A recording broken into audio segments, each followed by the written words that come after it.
Good morning, good afternoon, good evening. My name is Shouting Gale, and you are viewing The Heat Show live. And you're viewing us by way of YouTube. If you could do me a favor, if you can like and share this show, that would help us out a lot. How is everyone doing? Oh my God. Oh, wow. It is really, really hot where I am. Where I live, it's really, really hot. It's so hot that I had to not wear contact lenses because it looked like the contact lenses were cooking on my eyeballs. So I said, well, let me pull out my glasses because I really don't care for glasses. But I had to put my glasses on. Now, sometime you view the show and you'll see me wearing, readers, like some readers or something like that. But just to wear glasses, I really don't care too much for that. So, um, but it is really, really, really, really hot, really hot. So, if you could do us a favor, if you could take the time to like and share. Look in the lower left-hand corner of your screen, right above where the title is of the show. You'll see a like and dislike button. We would like you to choose one of those that you would like to press on this evening. So we would love for you to like us. We would love for you to like us because we like you. Without you, there will be no us. How is everyone doing? If it's been your first time viewing this channel, if it's your first time, I would like for you to put a number 21. If you put a number 21, that will let me know that you can hear me and that it's your first time viewing this channel. If you've been here before and you viewed this channel before, I would like for you to put a 22. So if you could hear me and if you've been on this channel to view us before, I would like for you to put a number 22. That would help us out a lot. Also, if you would like to put the city and state that you are from, and if you want to include the church that you worship and your pastor, you can do that as well. We just like to know where people are viewing us from.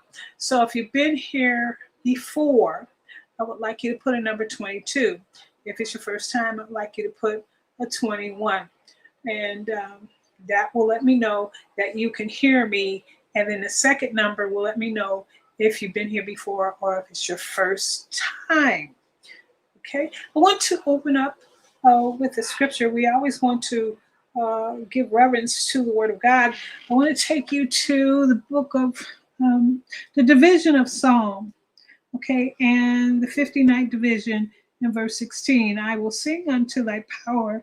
Yea, I will sing aloud of thy mercies in the morning, for thou hast been my defense and refuge in the day of my trouble. May God have a blessing to the reading, the hearing, and the obeying of his word. We're waiting for Bishop Jordan to come into the studio. And for a few minutes, we're just going to talk to you. So thank you so much again for taking the time to hear us. Now, if you can hear me, please let me know by putting a number 22 if you've been here before, or if it's your first time, put a number 21. That would be that will let me know if you can hear me. So, Sister Bonds says she's been here. It's she can hear me, and it's her second time being here. and she's been here too many times. Well, too many is not enough. So that means you're faithful, and we thank you and we bless you. We thank you for being, thank you for your prayers and your support of this channel. And we bless Pastor Stewart. Good to see you, sir, from Edna, Texas, I believe. It's so good to see you as well. I think Sister Bonds is from Memphis, Tennessee, the home headquarters of the Church of God in Christ Incorporated, out of Memphis, Tennessee. If I'm correct, I believe she is from Memphis, and Elder Stewart is from Texas. So we thank God for those that are in the South. I know there's some other people on here, and I would love for you to respond, because we like to welcome everyone, and we bless you. We thank you so much again for taking the time to view this channel. So much is happening in the religious world, and when I say that,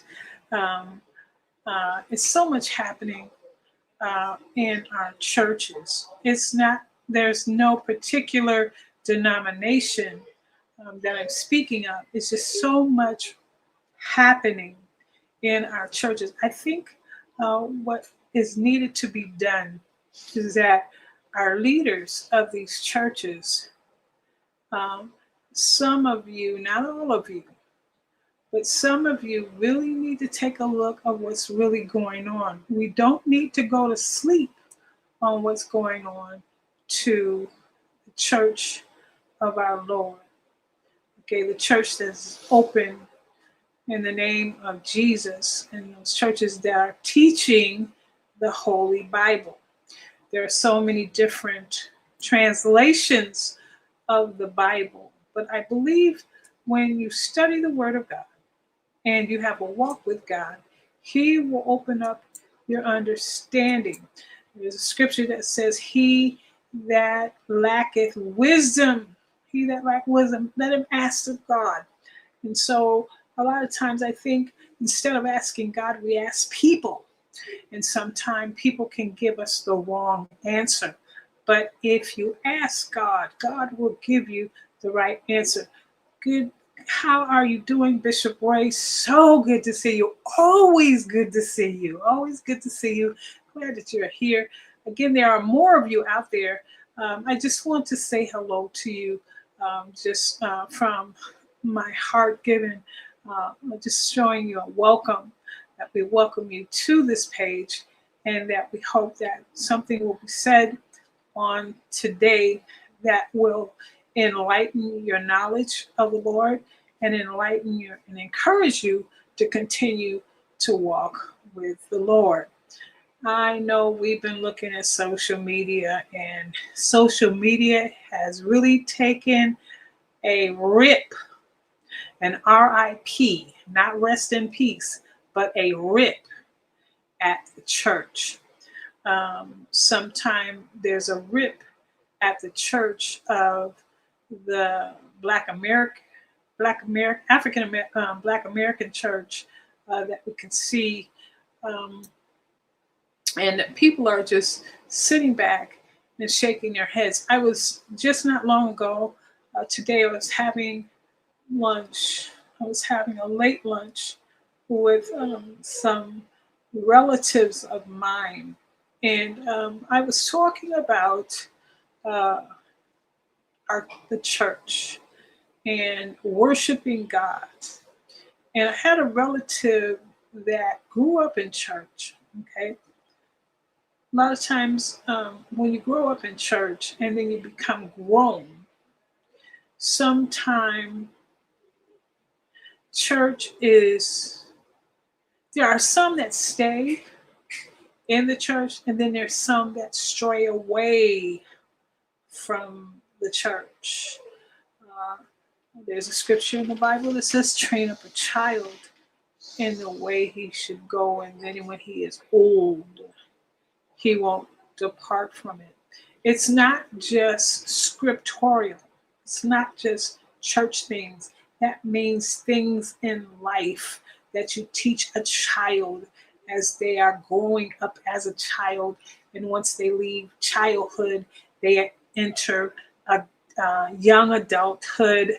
Then after they um, are out of adulthood, they go young adulthood, they go into adulthood. And then after adulthood, you go into those senior and golden, silver and golden years of life.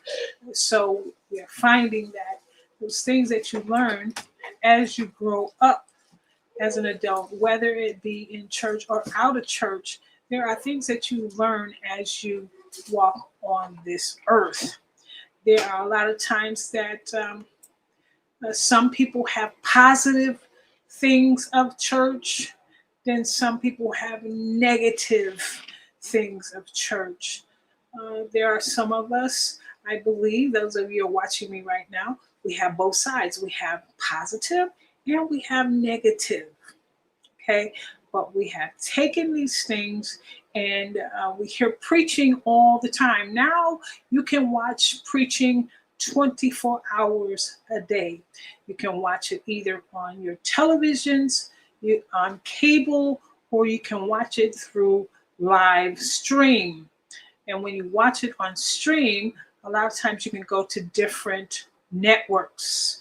YouTube is very large on showing ministry where you can get a word from the Lord 24 hours a day, 365 days a year. So in leap year, 366 days. So there, in this day and time, there is no excuse, literally, that someone should not know something about God.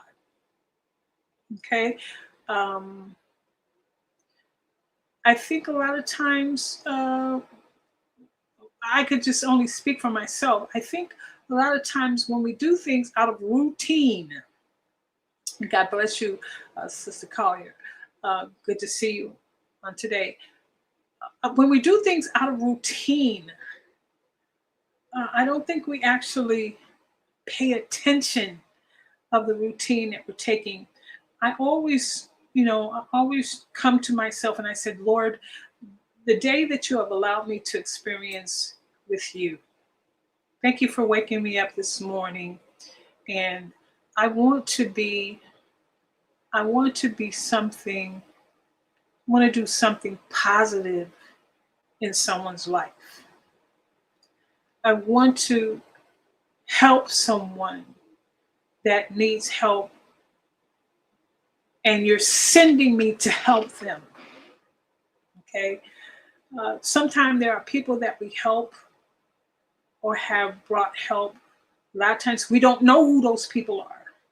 We don't know who, we are not aware of those strangers that come across our paths. And there are some people that we know pretty well. And yet and still, they are looking for you to help them with something, whether it is to bring a smile to their face or to help them with something of a need. Sometimes people don't always need money. They don't always need money. There are some people that don't always need money. And then there are some of us that need money. There are some of us that need other resources to help us carry on our day. We need some encouragement. When I get up in the morning, I know if I read the Word of God that I'm going to get encouraged by reading His Word. And in my experience, I know I cannot know God more unless I only can know God more as much as I allow Him to put in me. Okay. And what He's putting in me comes from the Bible. Okay. There are other grand people, as we know. God has conversations with them every morning. They have a conversation with God. And, it's like I'm talking to you now. This is how they bring an appearance of how God talks to them. And I'm not saying that He doesn't or that He can't, But when you want something from God, he said, I think it was David that said, I seek him. When you seek something, when you want to find something, I'm also learning my walk with life, my walk with life, that when I want something and I'm looking for a particular thing, I'm going to continue to look for that thing until I find it. Whether it be researching on the internet, whether it's to go to the library, whether it's to go somewhere. If I'm looking for something, if I'm looking for a car that I want to purchase, I'm going to look for the best deal. If there's, say, like I'm hungry and I want to have something to eat, I'm going to look for the best, and I'm not going to cook that meal. I'm going to go out and eat. I'm going to look for the best restaurant that I think that's going to satisfy my taste buds. I don't see nobody typing. I'm just saying, we as people, we need to really look what's happening. Today, when I got up, yesterday, there was a warning of these um, wildfires that were coming from Canada, and went outdoors, and they were advising that you wear a mask. Well, I do that just about anyway. Since the pandemic, I wear masks just about wherever I go. I still sometimes wear a mask to church. I don't want nobody coughing and spitting on me. You know what I'm saying? I don't want those germs. You keep that over there. Keep that where you are. They tell you to protect yourself so you don't inhale that's whatever's in the air. Um, there is, I think, uh, you can go to sleep at night or whenever you sleep, because some people work the day shift, so they go to sleep. Their nights is sleeping in the daytime. You can lay down and go to sleep and wake up, and something drastic can happen, and unaware. You just don't know where it came from. All you know it's just here.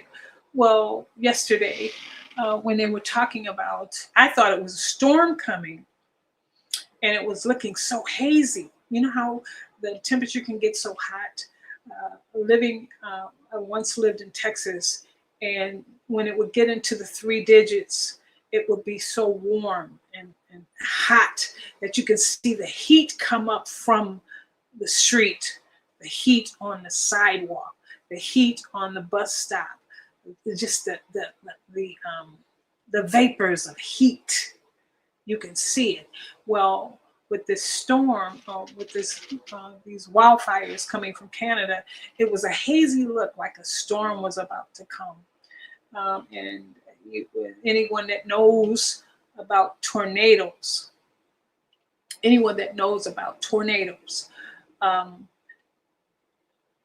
the weather becomes a color that you recognize that there's about to be a storm. I want every leader, every follower of Christ, every pastor, every worker in the church, I want you to look at what's happening to our Christian community, our Christian world. We can't go to sleep anymore. We cannot do business as usual anymore. People are just doing the unthinkable thing. When you can wake up and expect to live out your day, go to work or whatever your routine is for the day, but then your life is cut off, and four other family members are cut off at the same time by the hand of someone that you know.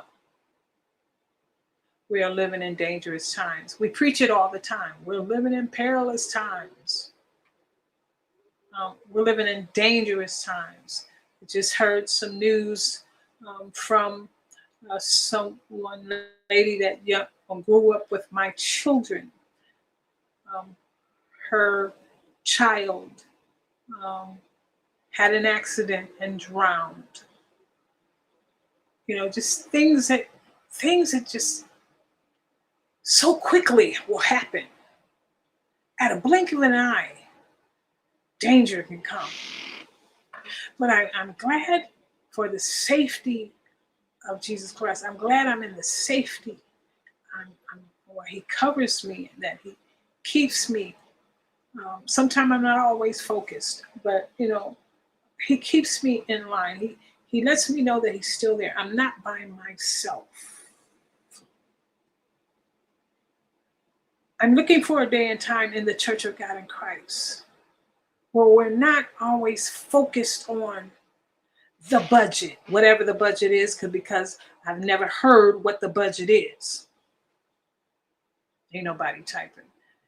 Many times, whether it be local, whether it be district, whether it be state, whether it be national, they get up and make the announcement. Well, we have to meet the budget. When I'm on a budget, I know how much money I have to work with. I know how much money I need if I'm not within the budget. But I know a number. I've never heard of, I've been in this church all my life. I never heard a number of a budget. And they never say, I've never really recognized, they might have, but maybe just didn't pay attention, if they ever reached the budget, whatever the budget was. You know, we need to stay focused on what we're really doing for the kingdom. I would hate for us to lose focus. We need to keep our eyes on the prize. There was a song written by, I believe, I can't, Pastor Spivey, Angela Spivey. And some say Spivey, but here in the Midwest we say Spivey. She wrote a song, Eye on the Prize. We need to keep our eyes on the prize. We need to stay focused on what we're really called to do. I believe we have a comment. Amen. A lot is going on. Young lady killed 7 members of her family. The boyfriend shot them. 7 died and 2 in the hospital. Just crazy stuff. Just crazy stuff. Just popping out of nowhere. And then you think of it, where is this coming from? What is happening to these people? What are happening to people? Depression hits everybody.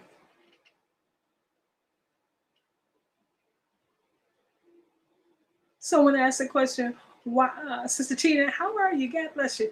Why do they have mini sim convention? What is that? What's a mini sim? Are you talking about the seminars, the offset seminars from the main meeting? I mean, it's just another fundraiser. Just another fundraiser. I'm just looking for the day where they don't even worry about collecting the dollar. Let the offering go. And then tell the people on your way out, give an offering. Give from your heart. Good evening, Evangelist from Dallas. Evangelist Nikki. God bless you. From I think she's Dallas or Fort Worth. One of the two. She's in that area. She's in that area. Dallas is in the house. We'll put it like that. Well, Texas is in the house. We put it like that. Texas covers everybody. Okay. Oh, she mean AIM. I meant AIM. Okay. Oh, you're in Dallas. I don't know why I thought you was in Fort Worth.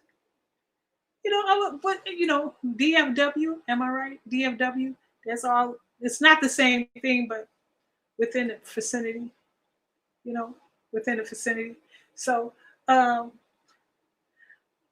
don't know, but I'm waiting for one of these meetings, these national gatherings, where we just really get our sound back. Now they always talk about the sound, the sound. Well, the sound ain't money.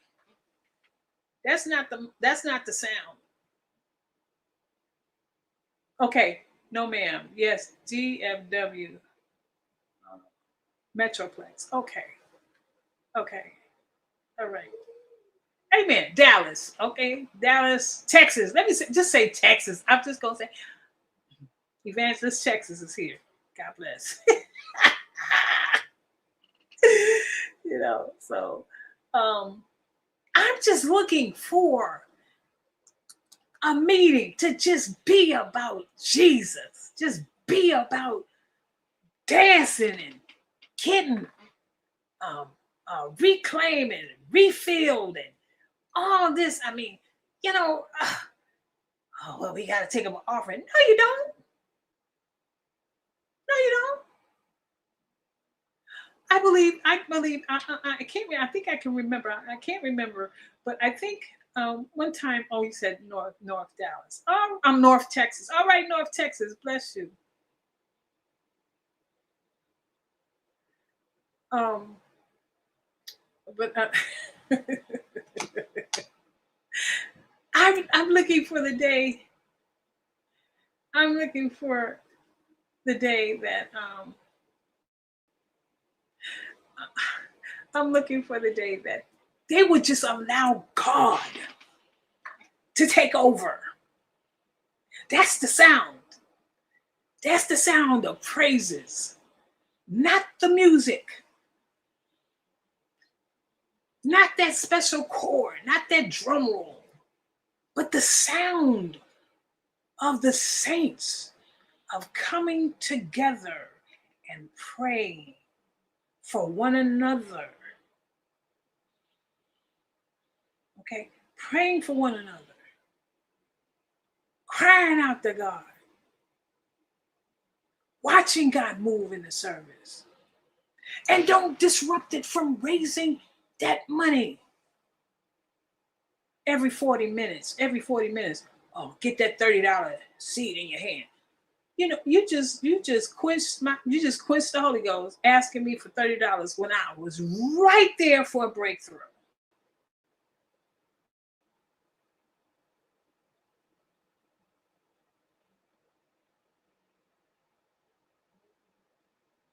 You know, right there. That was the way that we went after God.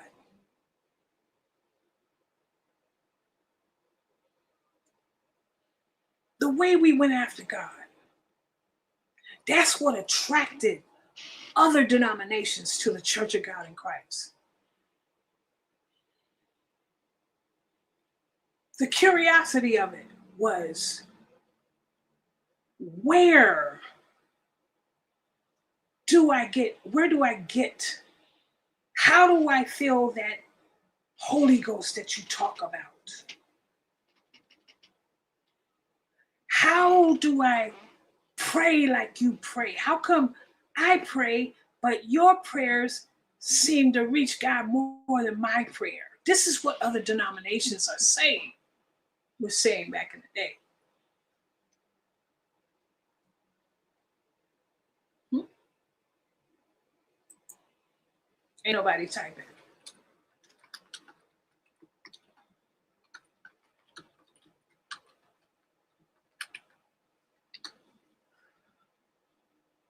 Others were wondering, how do they do that? Some people thought it was magic. We don't believe in magic.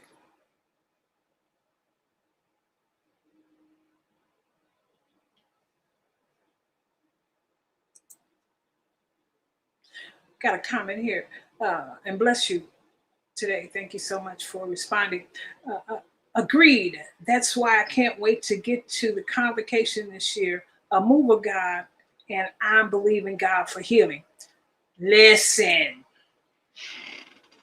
I've already set aside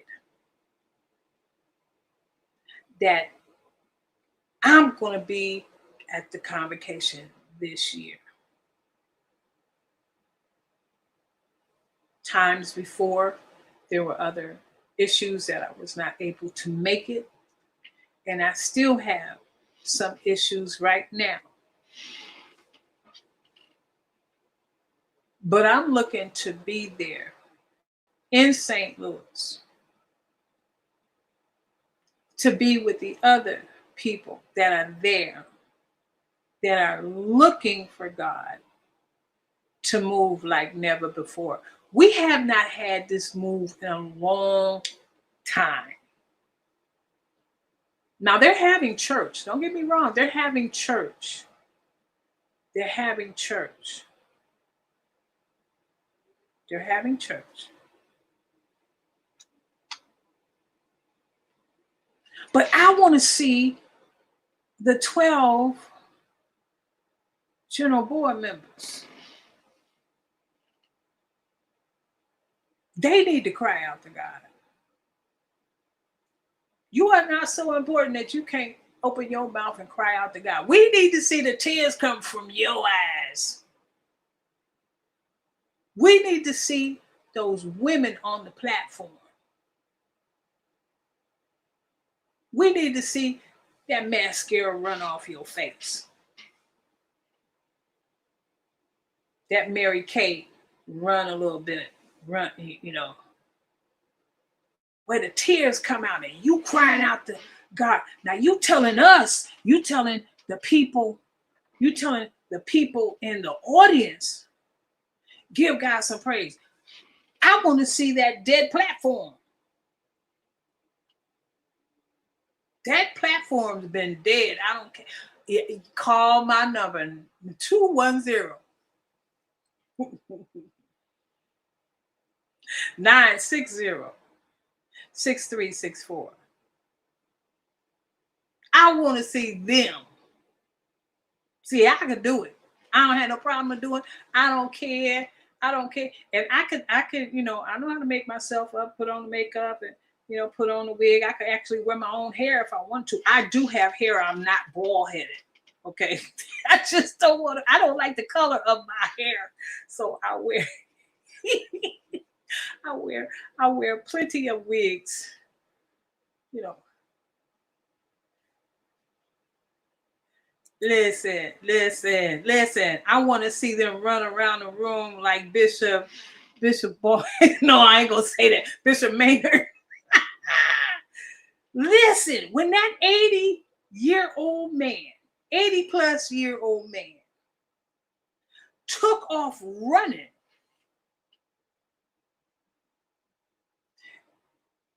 it might be something going on right now, but he some back there, a year or so ago, he took off running. And you know what? When he ran,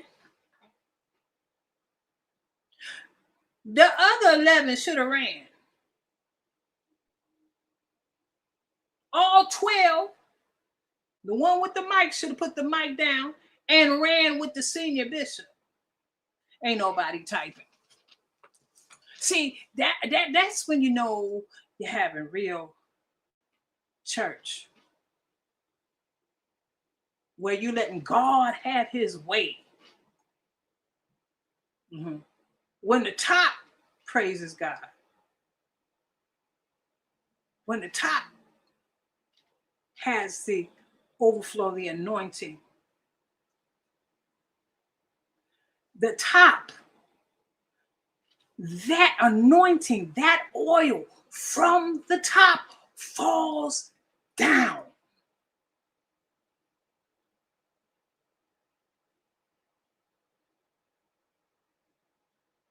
It falls down. Mm-hmm. Now water will fall down, but then sometimes water sets in a little puddle. But oil, it will fall and keep drizzling down. And when the oil of the Lord falls,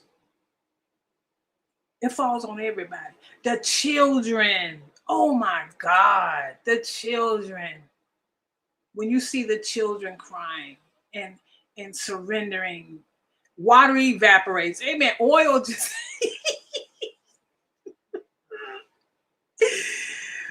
the one with the mic was my former pastor, who is now the chairman of the Board of Bishops.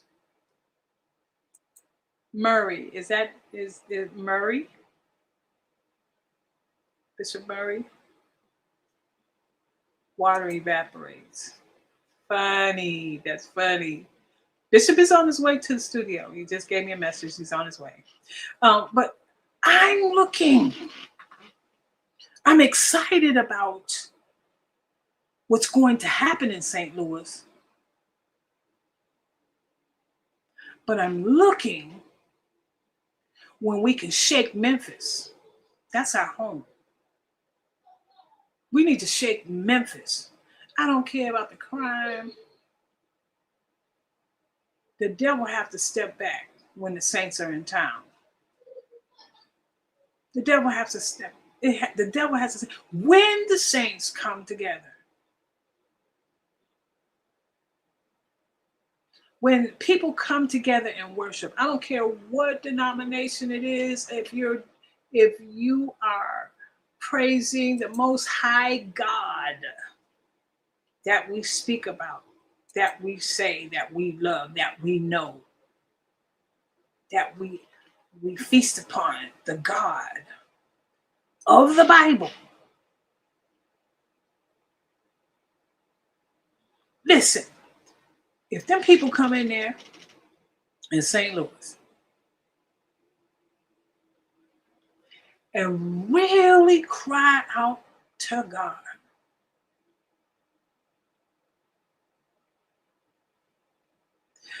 from my understanding, there's a question: why did Bishop Blake move the convocation to begin with? To my understanding, and I think Bishop will make this clarify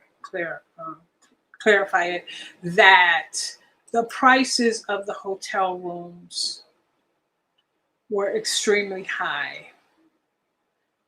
I'm just saying this out of my perception. And I think it was to teach Memphis a lesson.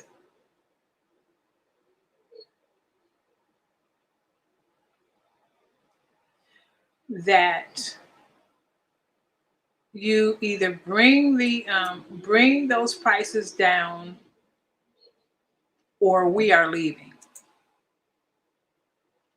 I believe that's what was happening. That the prices were outrageous, and the people, they were trying to get the city of Memphis to hear them, but Memphis did not respond. So what happened was the decision was made to leave, and there was a offer from St. Louis to come, bring your convention, your convocation, because we don't have a convention for the Holy Convocation. It is a Holy Convocation, although some years back they were calling it a convention. The women's department has a women's convention. The Ames department has an AIM convention, but our Holy Convocation is what it is. That's in November. Okay, that's what we have. And so that was the reason why they went to St. Louis. I don't know.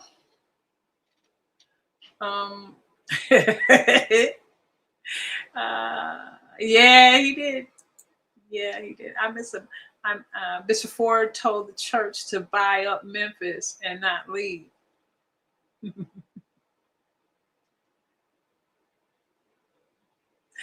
Yeah. Yeah. He didn't say that. But you know, the people, it depends. I talk about Bishop Ford a lot. Bishop Ford was not my God, but Bishop Ford was my bishop as a child. As Bishop Jordan says, when when I was born, Bishop Ford was old then. That is true. And I learned so much within the years that I was under his leadership. Even even when I didn't hold a particular position in the state, or anything like that, but I supported my bishop. I supported him. And as I got older, he recognized who I was because wherever Bishop Ford was at, I went. Bishop Ford was speaking, I went. I was there. And he would ask the question, who is this young lady coming from where I was coming from? Who is she? Why is she driving by herself? And he rebuked me one time. He says, I want you to stop coming to these services by yourself. And I told Bishop Ford, I was a young girl. I told Bishop Ford, well, nobody wants to come. And I'm interested in my church. I was not just local, because you got people in your local church that they just do whatever is local. They don't come to district meeting. They don't come to state meetings. And those that do come, because sometimes you would think that those churches that are in the district, they have no members because not a lot of people participate in the district or the state. So you're thinking all these people got small churches. And I thought that while I was living in Texas, but one day he's a auxiliary bishop now. One day I thought one of the superintendents in the jurisdiction of Texas Southwest at that time, I thought they had a small membership until I'm riding past the church and I'm seeing all these people, like almost 300 people coming out of his church. And I was like, well, why these people don't never come to the district? They don't never come to the district. They don't never come to the jurisdiction. I'm like, I didn't think he had members. I'm serious. I didn't think he had no members. Because you only see a handful of the people that would come. And he was the superintendent of the district, And, they kind of shocked me. I was like, wow, this man really got members. I was like, wow. Because you never see them in the district or the state, So let me see. Someone else has a comment. When the Saints Go to Worship by Donald Lawrence and Tri-City, that's a good song we all need to listen to. That song, when it came out, when it was recorded and it came out. The first time, and I was doing a live show at that time at the station that I was at in Texas. When I played it for the first time, because it was one of the hot picks on the billboards. So I played the song. The first time I heard the song, my spirit broke. I was just boo-hooing and watching the clock, and everything when that song was recorded. And I just boo-hooed. And, when you're doing live radio, you can't have any dead air, right?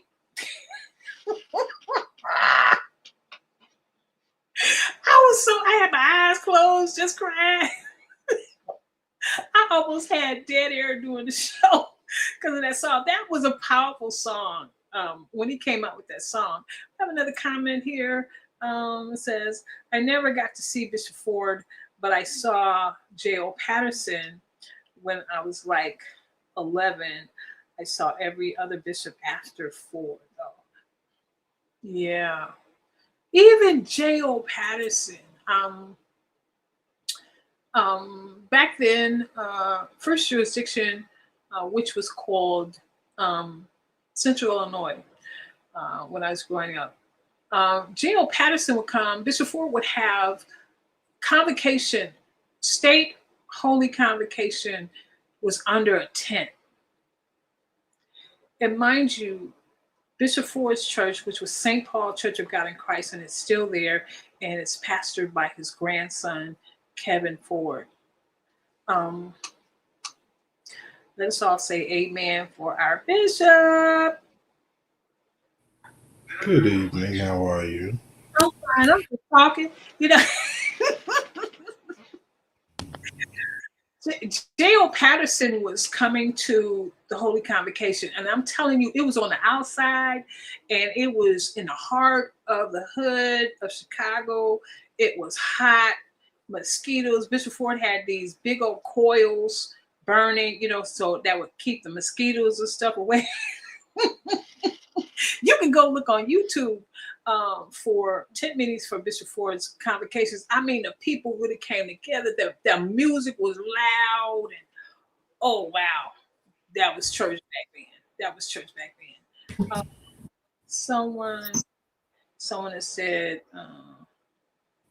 my family was like accepted for the, and my eldest aunt, my mother's sibling, her pastor was a former general secretary. I hated district meetings growing up, but I love state convocation.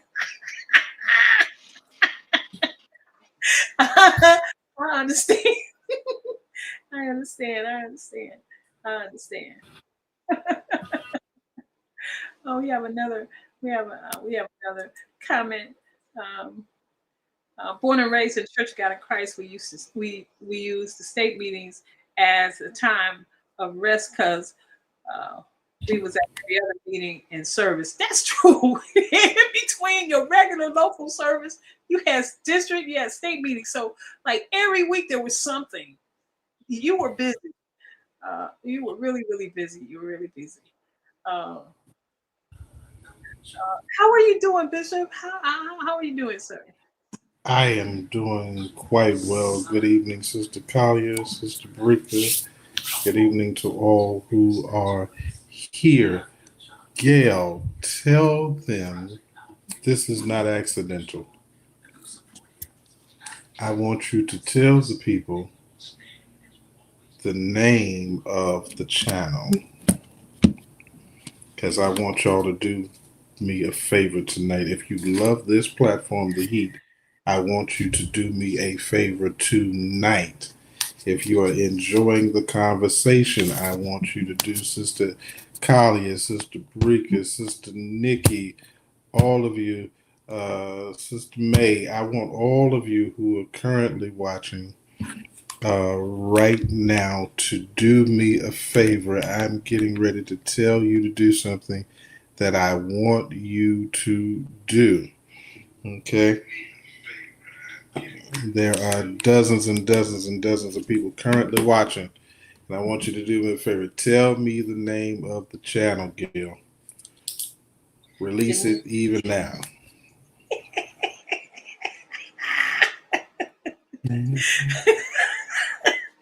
Culture Stream. No.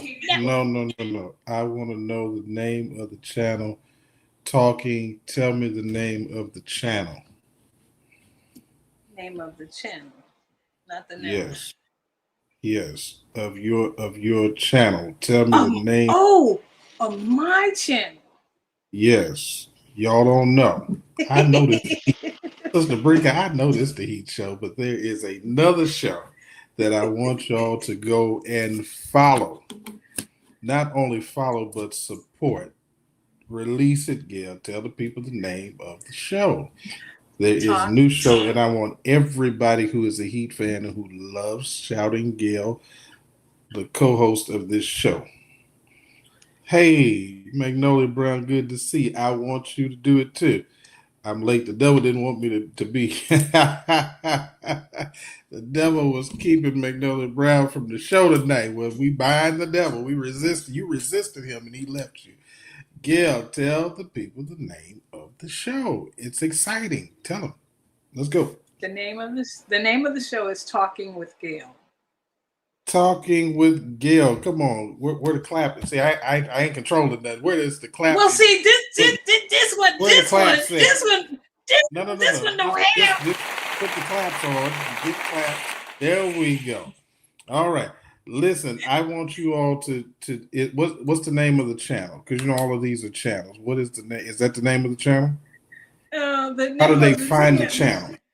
The Tell us how to channel. find it.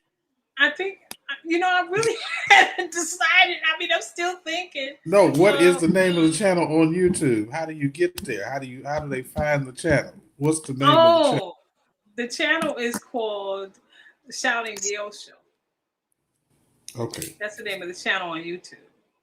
Okay. I want everybody when the show is over to go to look for. I'm doing it right now because I'm getting ready to subscribe right now. Because I think what is it? It's Shouting. The Shouting Gail Show. The Shouting Gail Show. Yes. Okay. All right. Shouting Gail Show. Just put Shouting Gail Show. And then it should come up. Look, y'all. She wasn't ready for me.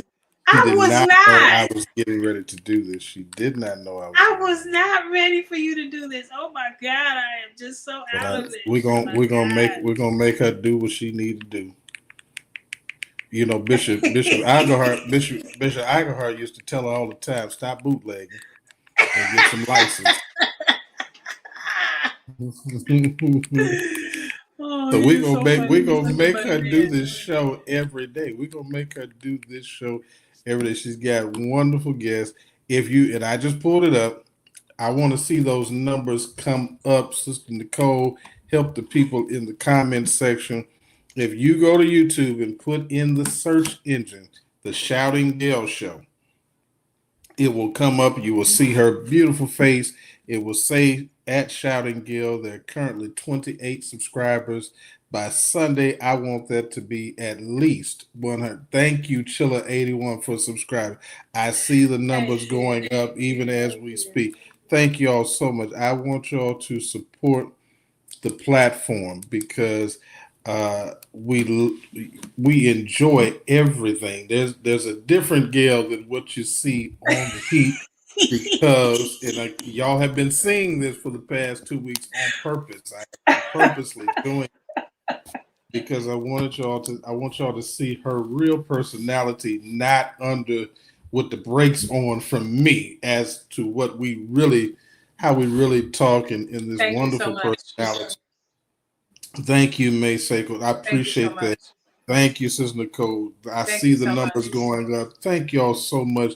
We are Listen, I want y'all to help her succeed. I want the platform to succeed because it's a different platform. It's not the same. It's not a different personality. It's just not the same format.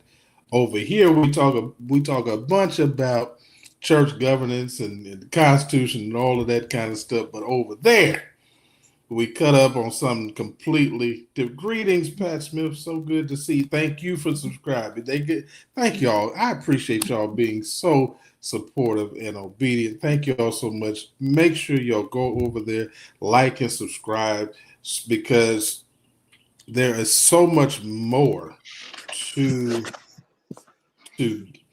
Gail than what you see here.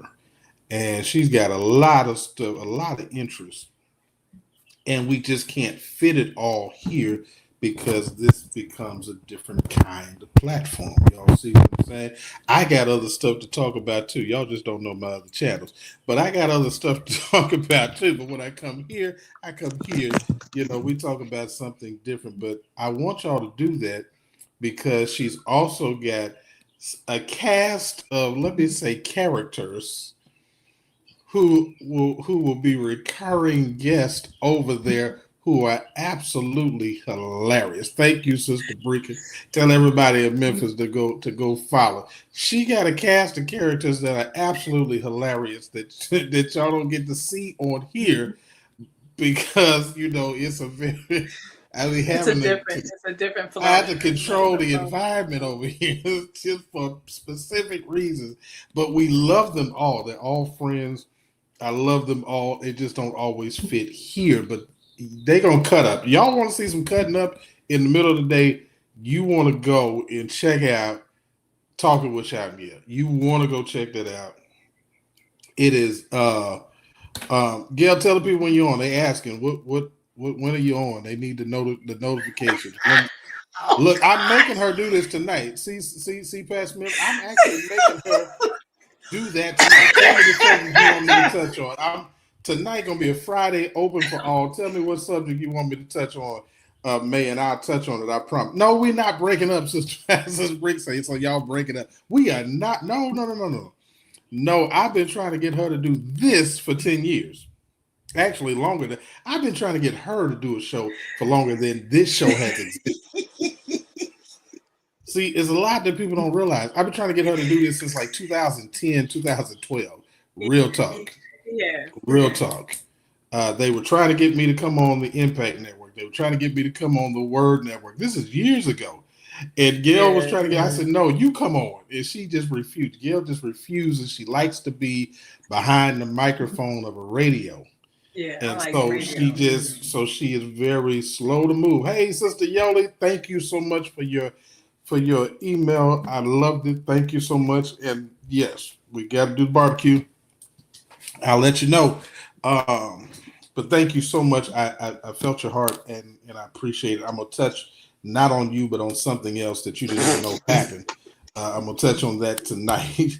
But no, we are not breaking up at all. The Heat Show will remain the Heat Show. It's just, listen, y'all, it is, there are other sides to us. And so I'm not, some people are so selfish, Gil, that they don't want to see anybody else succeed. They selfish. And I've seen that even in the social media space, that it seems like when somebody else wants to branch out because they have a following, then the other people get mad.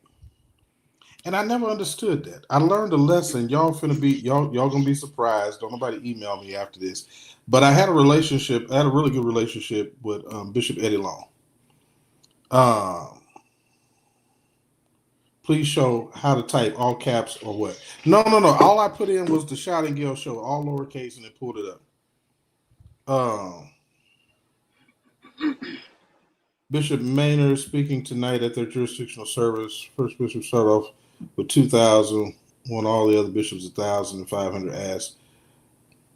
Yeah, but the money is still coming. I thought he preached this morning, though. I think he addressed his jurisdiction this morning at 10:30. But I do think he's preaching tonight too. I don't know what all's happening. I know they're on right now, though. So if you're in Tennessee, you can probably tell me. But yeah, so many people. Okay, there is May's question. Is everyone that gets the mic on the platform of the national meetings supposed to individually address the House? It is protocol. That is protocol. It doesn't have to necessarily be done. So sometimes you will hear people say the House has already been addressed. So sometimes, especially if you hear an inspirational speaker come up, they may just say the House has already been addressed because they only have 15 minutes to get up and get down. And so they can say that, but generally they will make room for that, for the protocol. And it really is it is just protocol. It's kind of like if the president is in the room, there's certain things that you do and you acknowledge and say. So that's kind of the way that goes. And it's also because anybody speaking in a national meeting is speaking as a guest of the presiding bishop. Even if whether you're at an AIM or women's convention or whatever, without the presiding bishop's approval, you don't get on the microphone. So that's why you normally, when you go to General Assembly, you have to, if you go to the microphone, you have to introduce yourself. You got to tell them who you are, what jurisdiction you're from, and who is your bishop. So it's just kind of it's kind of protocol. May I know it's time consuming and annoying, but that's kind of the protocol, unfortunately. I think when they learn how to do it within, because they can do it within 90 seconds. Yeah, I mean, technically, you could say the House has been addressed, and you could still give honor and deference to the presiding bishop and the general board and the general secretary, Mother Lewis, and you can move on. So that's how you avoid having to do the first fragrance of the house and every general board member, the first and second assistant. You don't have to do all that. If you say the house has been addressed and you acknowledge the presiding bishop for the opportunity, the general board because it has to be approved by the general board, and then the supervisor because that's just protocol, and then you move on. You can do that in 60 seconds and be done with it. Yes. So they don't have to do all of that they do, but many of them do because they want another opportunity to get up and raise the offering or whatever. I think it's really a sense of discipline, because if they do it within discipline, that's what I can appreciate about Bishop Ford. Bishop Ford only gave you a certain amount of minutes to do what you got to do, and when you took too long, he said if you didn't hear sit down, he would say sit down. Yeah, and that's embarrassing. That's embarrassing. Here's the thing. Bishop J.O. Patterson established the protocol. Bishop Ford was one who was very much not about the protocol. He just kind of wanted you to keep moving on with service. Bishop Owens loved the protocol. Bishop G. Patterson came back and said, y'all stop all that, stop it in the middle when I walk in and all. That's why he always showed up at the beginning of service, so he didn't disrupt service. He liked to be in the whole service. Bishop Hangerson is like that. He likes to be in the whole service. He don't want to make a scene coming in. He there when service starts. So it just kind of depends on the leader too. Kind of some of them are into that, some of them are not into that, and that's kind of how it was. Question: was Ruby the speaker at last night's convention the same person who got married months ago? Yes. Yes, she married Bishop Askew.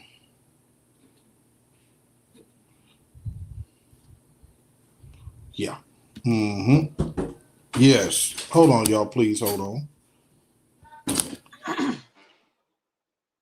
And so,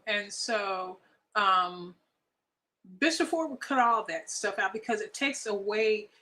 It kind of cuts the spirit sometimes if you're already in that vein, and then here comes because you got a speaker.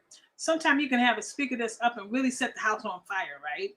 Really set the house on fire. So you got 3 inspirational speakers, and so you only have, I think Bishop Ford gave people 8 minutes or something like that, or even less, maybe 6 minutes. And if you spend that 3 minutes up trying to give accolades to everybody in the state, then you just ran out of time, and you're not going to get a chance to give a word what you studied for and prepared for. You don't wasted your time. It's so. I could appreciate that, and it helped me a lot as well when I started doing radio, because even in radio, even now, I look at my life is centered on seconds. So every second I got to make sure that I'm not talking too long, and then if I'm getting everything out within the time of a station break, because a lot of times when you're lingering on and talking, you lose the interest of who's ever listening to you. Okay, so I think it was a good thing back there in the 70s, when I was in that era, in the 70s, what they had disciplined the speaker, women too, not just the men, but the women too. If you say you were called to speak before the people, you were on a timer. And then a lot of times when you were on the timer and you went over the timer, you got strikes against you. You never knew. You might be a dynamic speaker, but if you went over time, they don't care if the power of the Lord was really moving. And you know how some people, when they get excited when God is moving and the Holy Ghost is moving, and people just getting into your message, and then you're just going on what the Holy Ghost is leading me. No, you got 8 minutes. You got 8 minutes. I used to be a judge for choir competitions. And in that choir competition, you had a certain amount of minutes to hit the stage, organize the stage, and then you had so many minutes to sing your song within that time limit. Okay, within that time limit. If you go over those points, you got a strike on you. You might have just ripped the audience, but if you went over time, it counted against you. So I really think that those that are looking to speak before the people, to do public speaking, you need to really start to be disciplined. Hit your key points and stuff like that. Get the meat of your message, and then let it go, and then let the Holy Ghost do the rest. Um, Okay, sorry about that. I am back. Yes, Ruby Holland is one of my favorite preachers. She's amazing, amazing preacher. Enjoy her, even though I know everybody doesn't, but I do. So, um, so thank y'all for going to subscribe. Make sure y'all go. Thank you so much. If you Thank you so much. if you didn't hear, I want you to go type into YouTube the Shouting Gale Show. And I want you to go over there and subscribe. I like that I see the numbers going up. Make sure you go and subscribe. She's going to be doing a daytime show with some amazingly funny, hilarious guests about a whole lot of topics that ain't even just about this church. Because Gail likes to talk about relationships and lack of sex in the church. Y'all gonna have a whole conversation. Y'all gonna have a whole I know some of the topics that she got planned over there. Y'all gonna have a whole conversation right over there. Yeah, she's mental health and bipolar in the pulpit. She got a lot of stuff. Y'all got some topics that y'all ain't gonna believe. So if y'all want to talk about what preachers are bipolar and who needs an enema and who needs to maybe get them some, that's why they can't. I said detox. They need a detox. Detox enema. That's all the same. Nicole, I promise you, you want to be a part of that platform. We are not breaking up. We just got a different personality that I want y'all to see. I'm pushing for this. She is not doing this. I'm making her do this. I'm pushing this, y'all. So I want y'all to support, and I want y'all to make it to where she has to show up every day like Oprah Winfrey, because y'all are just watching every day. I want y'all to go and pay attention to that. All right, but y'all do me that favor. Yeah, we got a couple things to talk about tonight. Okay. First of all, if you want to go to Las Vegas, you can go. If you want to go October 8th and 9th and you want to go see the Clark Sisters, now we ain't giving you no tickets. We don't have tickets. Not sending you to the casino, as Bishop G. Patterson says. However, the sponsor is making those available. They are $249. And that way you can go in on Wednesday, Thursday, Friday, leave out on Saturday. You can go in Thursday, Friday, and Saturday, leave out on Sunday. You can go in for the Friday show and be there for the weekend, Saturday and Sunday, and leave out on Monday. However you choose to book it, that is what it will cost. I don't think I can do it on here tonight because I don't have the QR code. So if y'all remind me on Sunday, I will make sure that the QR code is available to you. And you will be able to book that. As a matter of fact, they will even let you do it on a payment plan. I think it's like $62 or $74 or something like that to book it. And then you just pay the rest of it out over 6 or 8 weeks, I think is what it is. And so everybody that wants to go, there's a limited number. So they're going to be for everybody going to be there. At some point, they're going to cut it off. I don't know when they're going to cut it off, but that's what it's going to be. It's going to be $249. And you will be able to take care of it. So if you need a payment plan, if you want to put on your credit card, you want to put on your whatever, you want to do check by mail, you want to call in and give your number over the phone, it'll be ways for you to do all of that. But those who want to go because y'all asked, can we make that available? I did ask, and we're going to make that available. That is really funny. That is really funny. Sister Brika said what she's not going to do is play with you all day, yeah. She's not finna do that.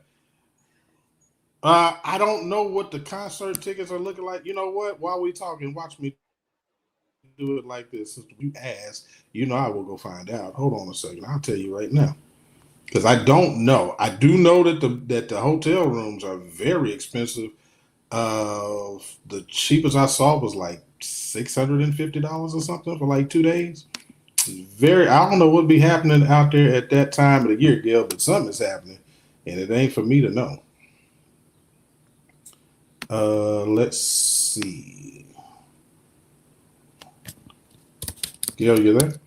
Yes, Okay, let me. I'm I'm taking not looking at the screen. notes.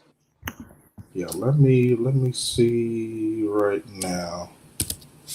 Uh,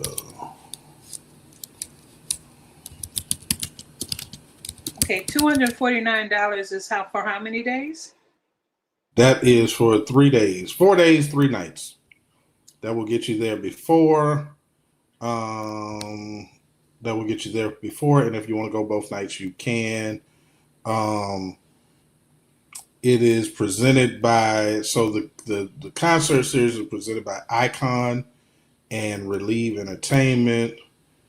Um, let me see. Let me see the price of the tickets.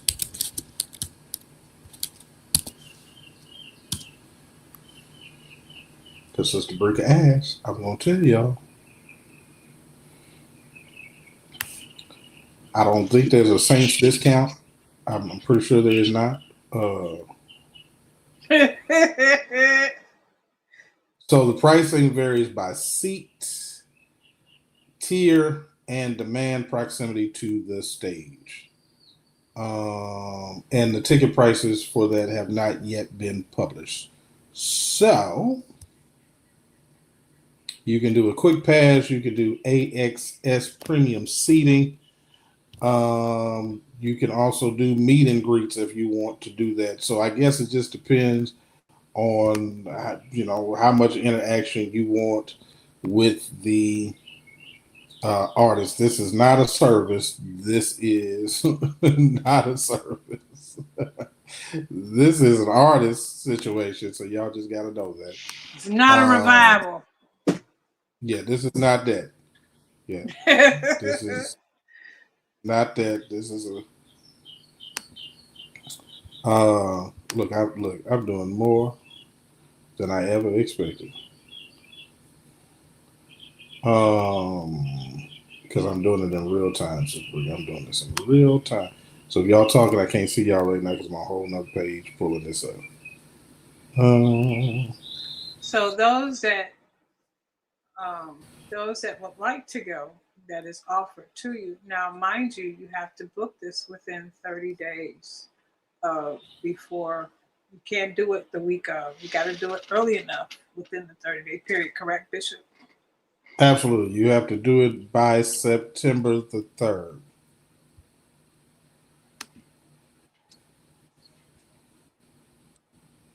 You would want to book by September the 3rd to guarantee that you can. Okay, so the standard tickets start at $46.41. The premium tickets are $172.60, and the handicap accessible seats are $69.17. And this is within a 4 to 5 star hotel. Yes. So if you want to be close to the stage, that is $128.14 in section 1, 2, or 3, which is right in front of the stage. The second tier seats are $92.97 before taxes. The upper deck is $69.17, and the nosebleed section is $56.76. Seats in the back. Mm-hmm. So that's but I mean, you just want to be in the room. You just want to be in the room and enjoy. I went. If you want to say you went, you want to say that you went. You went. You can get in for $46.41.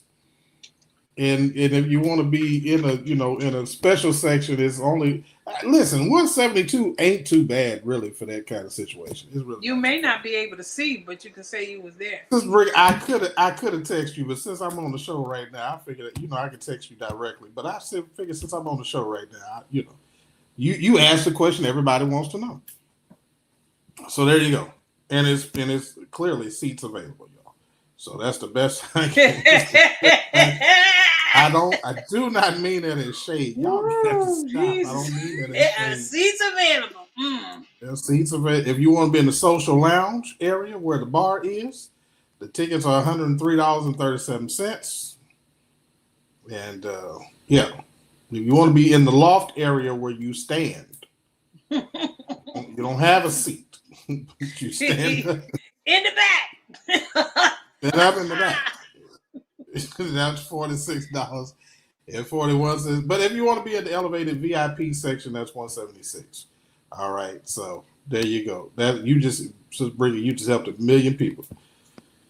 Now, those of you that need, if you didn't hear what he just said, if you are interested, you can send a text message to this number 210-960-6364, and we can give you more details. Or you can also send us an email if you want more information of the hotel stay. That is heatshowcomments@gmail.com. So either way, if you missed out, you didn't have any money, pen and paper to write that down, make sure you can send an email to us, or you can send it to our office at 210-960-6364. Absolutely. Since Nicole said call William McCray to pick you up, I'm sure he will have a van there. Positive. I'm sure Will is going. I'm positive. Yeah, make sure you call Will and ask him. He is going. He is going. Okay. I'm sure he's going. He's not going to miss out on that. Come on now. Now, him and Gail talk all the time, so I'm sure he's going. If she say he's going, he's going. I'm sure he is going because he want to go see go show up. We gonna see him go show up. You know, William is not missing no event. He's not missing nothing. Not with the Church of God in Christ included in it. No. He gonna be there. He gonna be there with his camera and everything. He's set to be on the red carpet. He gonna be there with the rest of the media on the red carpet. I'm sure of it. And he will have rates available. I'm positive. He need to call and get a hotel room though. William, you need to call and get a hotel room, sir. Yeah, that's funny. The hotel room locked in. That's funny. Yeah. So let me deal with this, and then we'll move on to something way more funny and exciting on a Friday night. So Brian Carn is in the news, right? And he's in the news for a million different reasons that I don't want to talk about because I know all the inside stuff or whatever, and people made it like what it was, but it was. But at any rate, let me hit this first, okay? Anybody who tells you that Brian Carn didn't know what was happening, he knew what was happening. Let's get that first. Okay, his church knew what was happening because he told them, which is why you don't see a big uproar there. This is the third time that these same people have dealt with Brian Carn. This was not new to him. They have evicted him. They have filed to evict him 3 times. This is not the first time. This is the third time. Okay, the second time, the lease ended in 2024. They wanted him out. He didn't leave. They had a little thing about it, and then they settled. He gave him some money, and they settled. All right. Same thing happened this time. This is just he didn't pay. The lease was up. They wanted him out. There you have it. That's the end of that. That ain't what I want to talk about, Gail.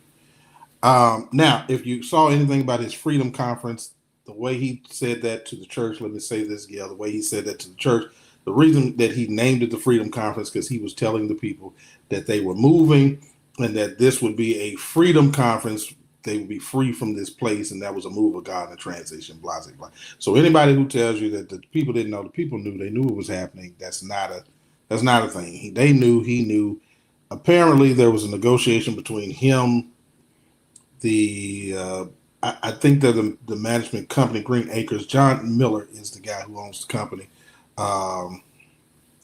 He's a real estate guy, owns the company, manages that and a bunch of other properties in Charlotte and Second Calvary, which is my understanding the actual owner of the property.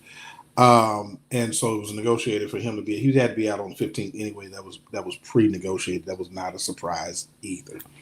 The lock on the on the 16th of the sheriff had more to do with the fact that he stayed over, and so they just stuck with the process that they started, I believe, in April. And so that's what that was. They started that process. He knew what was coming. He knew what was happening. He negotiated that he was supposed to be out at the end of the month. Didn't, blase, blase, blah. The rest of the story is history, right? Because he had planned that conference on July the 3rd and 4th. So that's where we are. Did they get the stuff out? I'm not sure whether or not they got the stuff. I was told that they did, but I don't know if they did because, again, you got to remember this was not a surprise to them.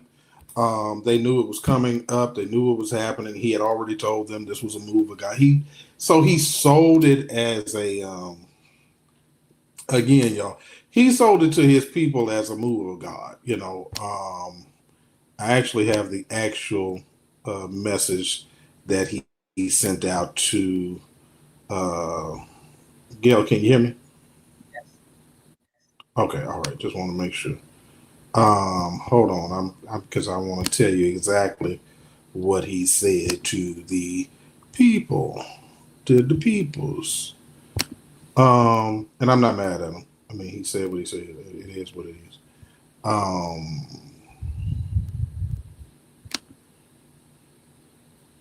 Trying to pull this up here, Gil, if I can find it. I mean, yeah, this ain't about really just breaking news or whatever. Just sharing with y'all some of the things that are um, were actually dealt with in that particular scenario. Um, Hold on 1 second. Put it out like it was. It was. Lord help me. I gotta find it. It's in my notes because I really didn't plan to talk about this. Let's see. Gail, I got dead air right now. This is not of God. Those of you that would like to send a donation to this platform of the Heat Show, you can do so. That 5, 10, 20, 50, $100 to the platform to help us in those things that we are doing in ministry. You can do so by sending it to Cash App Heat Show. You will see the logo that's behind me, and that will be the Cash App. If you would like to use Zelle, you can do that as well. You would go to Zelle and put in the email address of heatshowcomments@gmail.com. You will see the name of David Jordan, and you can give that donation as well. So we would like for you to help us in continuing the work that we do here by way of YouTube. Not only do we do the shows that you see, we also help people when we are not live, when we're not on. People are reaching out to us for us to help them, and we have a testimony, Bishop, that the gentleman that we helped last week, he has now been settled, and he is happy and he is relieved, and we are grateful for your donations, you the viewers, to help us be a blessing to someone that was in need.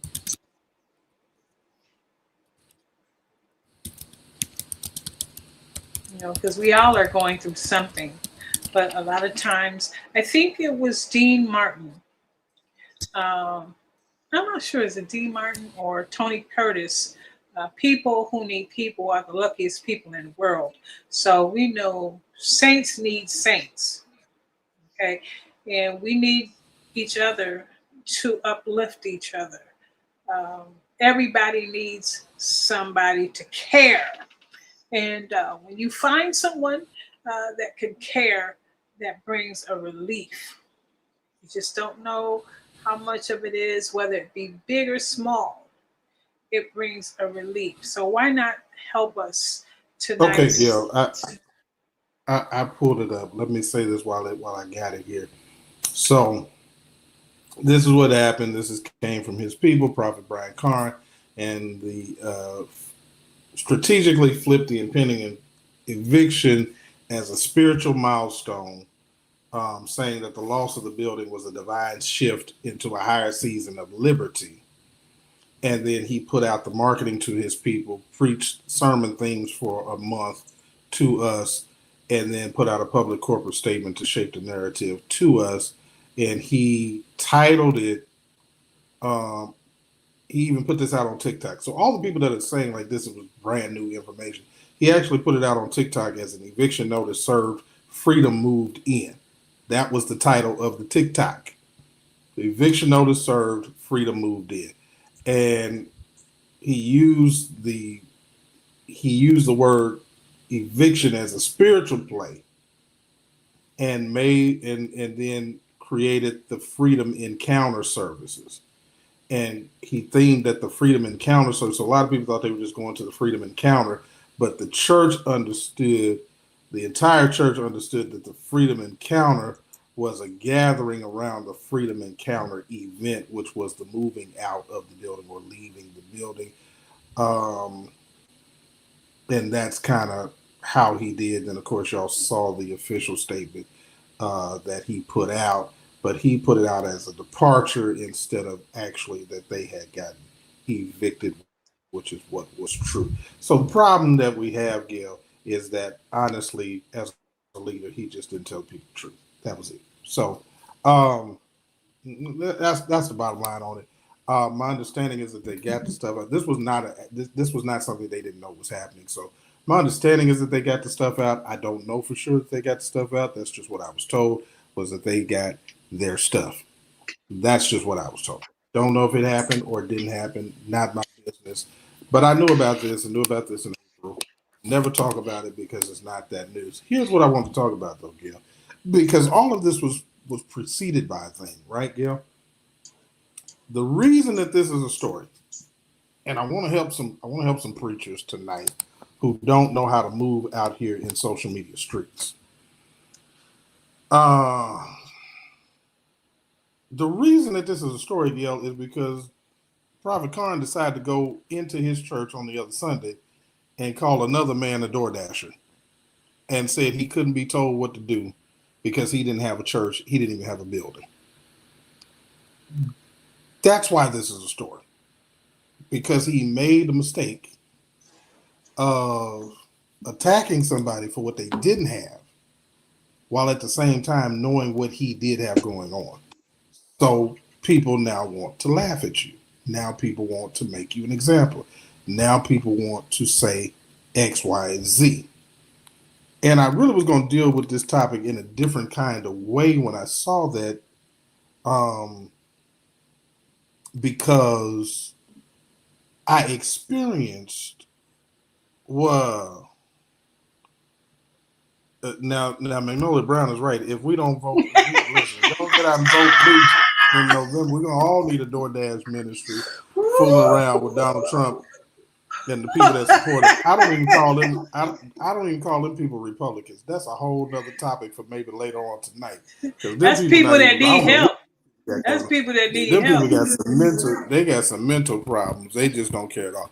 But at any rate, Gail, so here was my initial problem with how all of this happened. Because first of all, nobody knew what happened between Brian Karn and William Randolph. That was a private conversation that happened between two men at an event nobody even knew Brian Karn was at.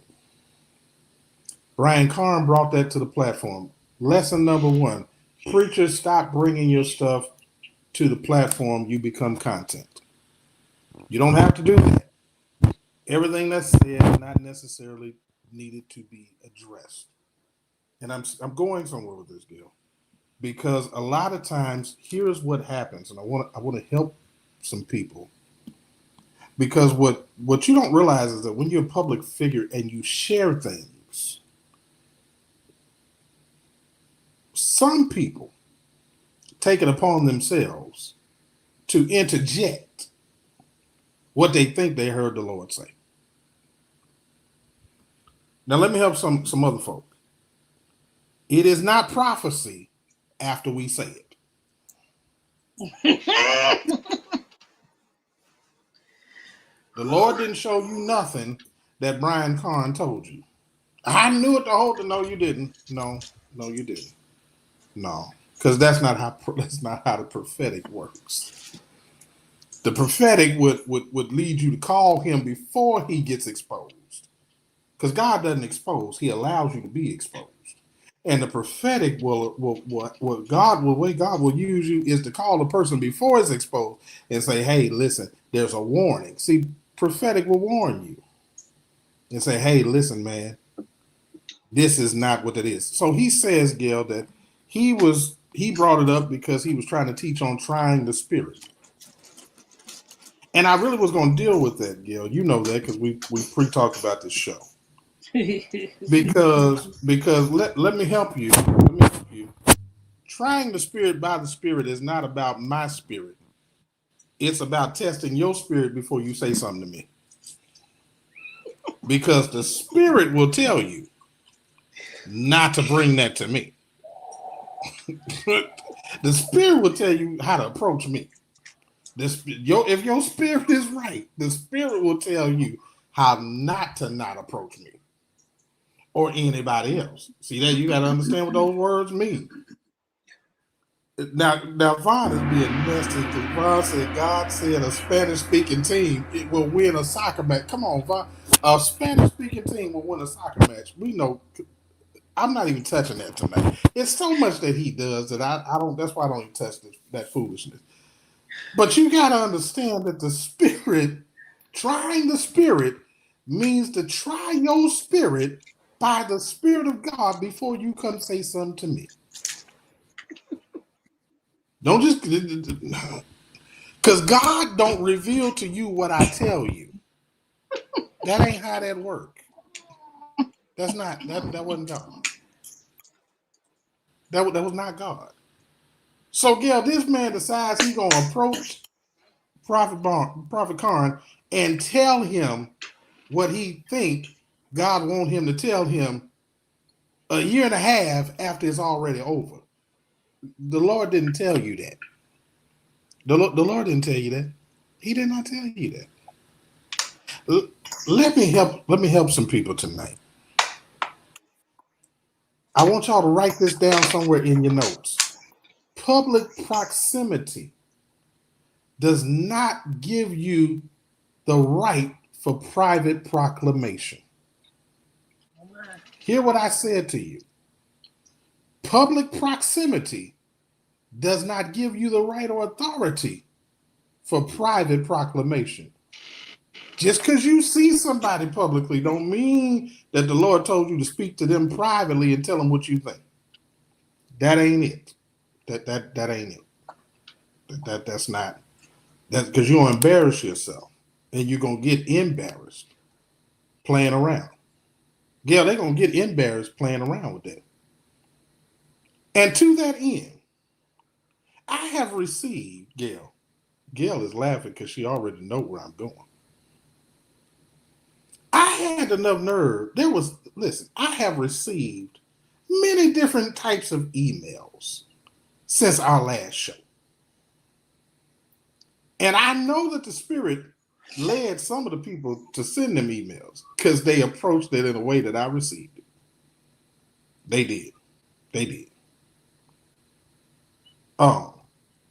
But there's one that let me help you. I ain't going to even call your name because I wouldn't dare do that to you.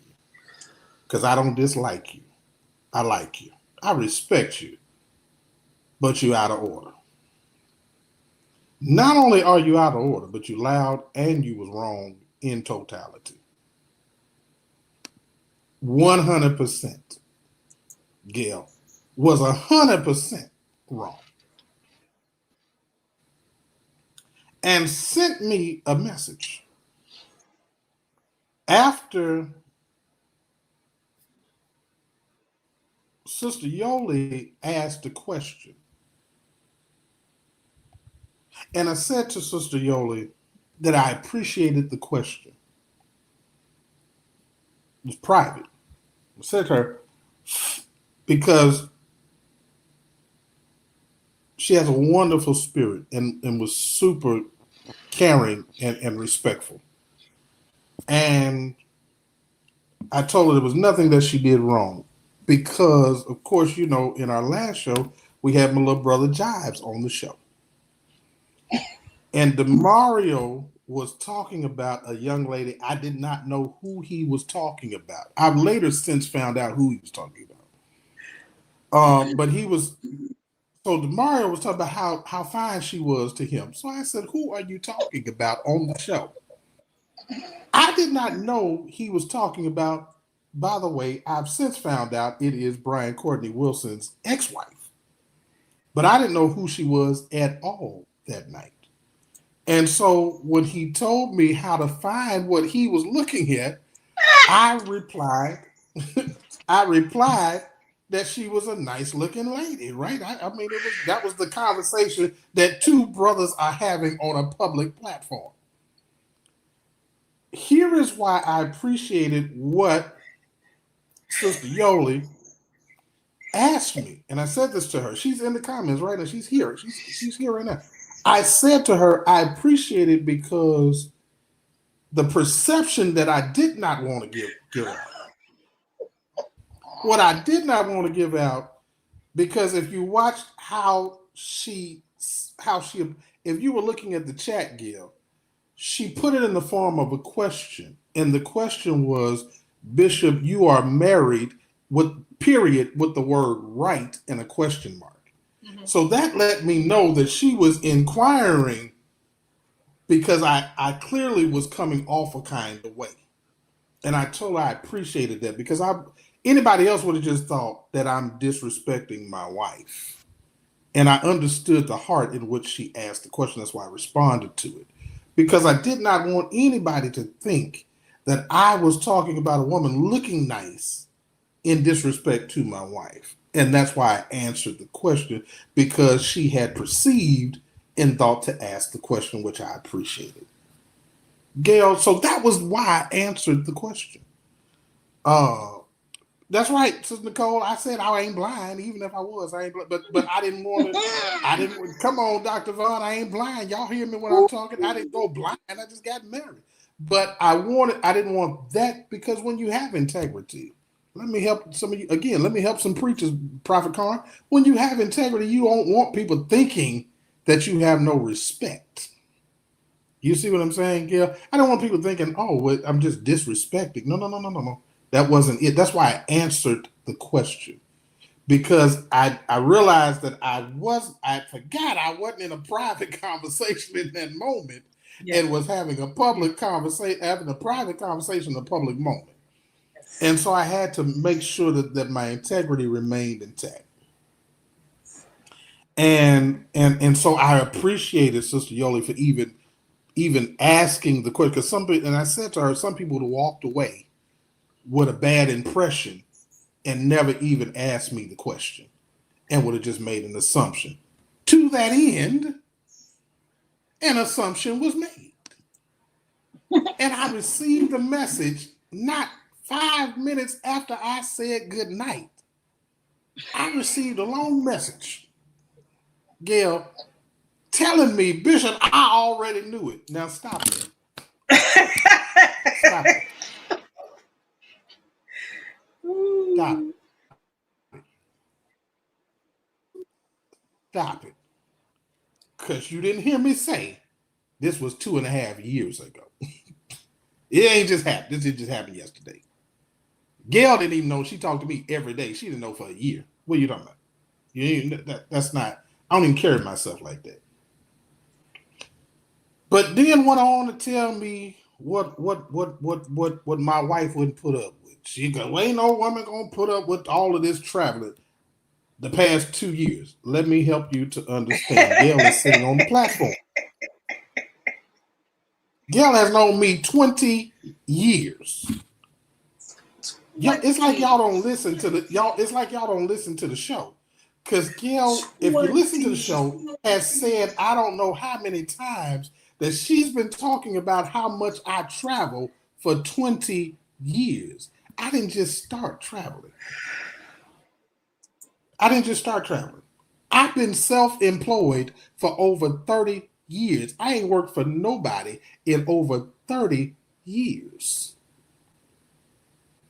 I travel 25 to 35,000 miles a year, every year, minimum, and been doing it a long time.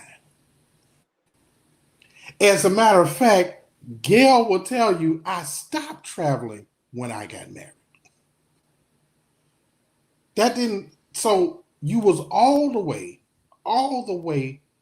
off in when you started, you was off. Then said, and then you in the car driving. If you know anything about me, if you knew me, you don't. But if you knew me, you would know I prefer to drive. I don't have to drive. I prefer to drive because I like to go when I want to go. You then further went on to make some comments that were totally out of your wheel basket. You said that I had a situation where I had to talk to my son, and that's when you knew it was a problem. My son and my wife ain't got nothing to do with each other.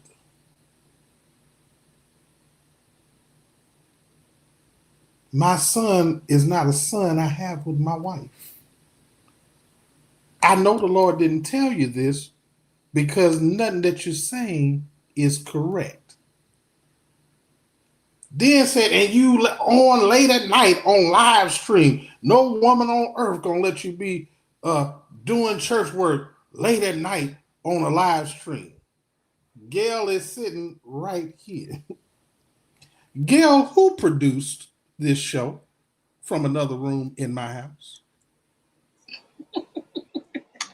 Just tell the people. Just tell the people, please. The wife. My wife produced this show. What are you talking about? The wife.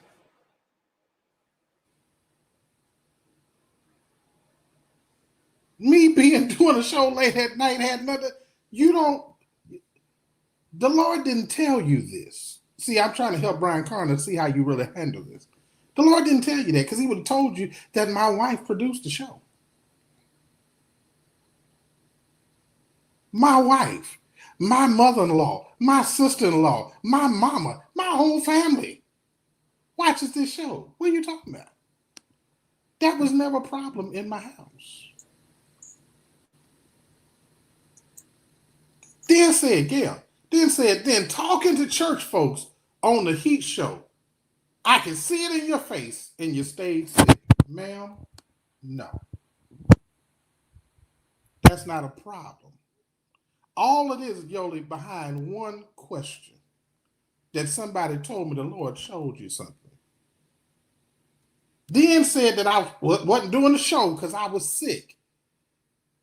Let me tell you again, you didn't hear from the Lord because it wasn't me that was sick. Gail is sitting on this platform. It was Gail that was me sick. That was sick. And I refused to do the show without Gail. You don't have a clue what happens behind the scenes. I wasn't sick. When Gail tells y'all to pray for me, it's because I have high blood pressure and she be worried about me. But it ain't because I don't get. Gail would tell, she's known me 20 years. I don't even get sick. That's not even a problem for me. If I'm ever sick, it's because I'm sick. And the one time I did get sick about a year and a half ago, it's because I wasn't taking my medication for my blood pressure and I was traveling a lot. The Lord didn't tell you none of this. And then said, I know it's the truth because I tried not to miss nothing. You missed everything. You missed something. And then told me I was dealing with anxiety and depression. I have never dealt. Never. That ain't even a part of my vocabulary. And they said, but you kept yourself busy with church work. Let me help you one more time. I own 7 different corporations, not small businesses. I own 7 corporations. Gail works with me outside of this platform.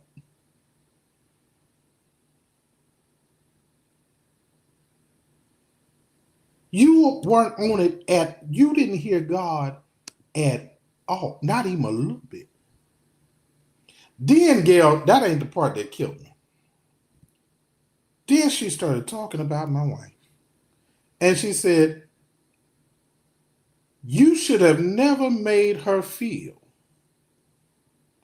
she had to compete with the church. You allowed your marriage to suffer. Let me help you, ma'am. Because you want to know the business so bad. You wasn't listening, because you would have heard me say that she didn't want me to deal with the church. It wasn't what you just said. What my wife got upset about when I said she felt as though I chose the church is because my wife wanted me to walk away from all of it because of what she had seen. That was for caring about me.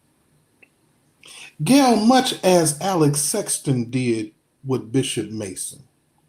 See, what people don't realize is that she and him, they divorced because she had watched him get put out by 2 other churches and then had to deal with what happened between him and C.P. Jones. And if you really care, you don't want to see the person that you're with dealing with that kind of thing. And what I had told her, I had the conversation with Gail. Y'all don't even know this. Because I had the conversation with her after I talked to her. And I said, Gail, I think I'm just going to let it all go because that's what she wants me to do. She did not want me to continue with the case. She didn't want me to serve the national church. She didn't want me to do this show because she said the people don't support. She watches what people give. And she said, you're spending all of this money and you're doing all of this for people that don't support. It would be different, honey, if they were funding it, but we're funding it. And I don't want you to do that because I'm watching what it does. My wife had to watch me have my blood pressure go up and be stressed out and have to go back and forth to the only other person that probably knew it as much, but not as much, was Gail. They had to watch me go back and forth to Memphis. They had to watch me see what happened when I came. By the way, I didn't go to court by myself. My wife was there. It wasn't nobody but me and her sitting in the courtroom. David Hall and Jonathan Sappho and the others were sitting on the other side. That was her sitting beside me. And she didn't want to see me go through that. I chose because I got a call from a general board member with the National Church. And others were calling saying, don't give up the fight. And even though I said I was going to let it go, I didn't. That's what I meant when I said she believed and felt like I had chosen the church because while I was busy fighting for y'all, ma'am, she was at home having to run some businesses because I wasn't there. I was running them from the road, and she was in the office every day. And she just wanted me to focus on business and give it all up. Because she didn't think that the people were supportive enough for me to keep the fight going. it was because of people who make comments like you that she wanted me to let it go. And I refused. Just as Bishop Mason did, because I felt as though I had a calling that was greater. And so I do this. But I am by no means, depressed, don't have anxiety, never chose a church over my wife, never did none of that. All this, the title bishop meant more to you than the title husband. You don't know me. You don't know me at all. Yola, you can't believe all of that came from one question. Yeah, you can't believe all of that came from one question that had nothing to do with me. And me just simply saying, not anymore. And somebody feels comfortable enough to send me an entire book email to tell me I chose the title bishop.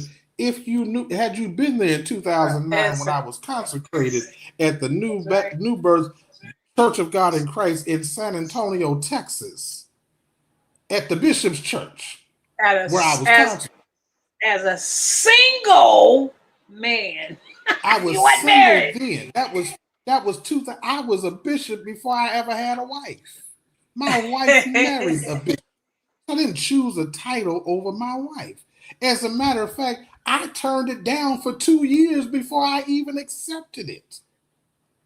And I only did that because my brother was terminally ill, and the men came and asked me to leave.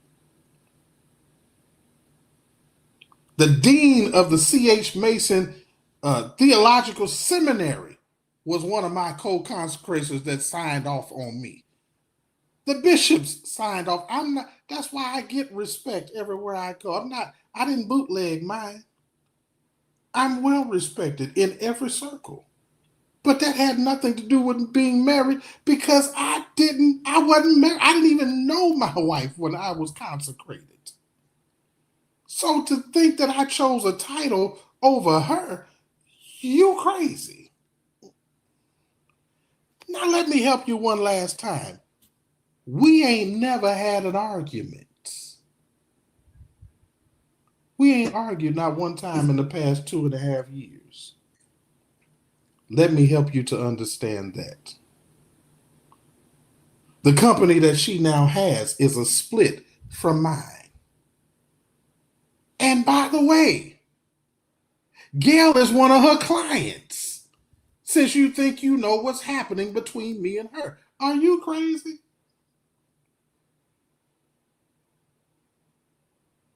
I have nothing bad to say about her. It wasn't that type of situation. Everybody doesn't She have made a a choice. We did not have a single bitter moment. Wasn't no yelling, cussing, arguing, none of that. None of that has happened. Not one negative word. Not one. Not a 0 one.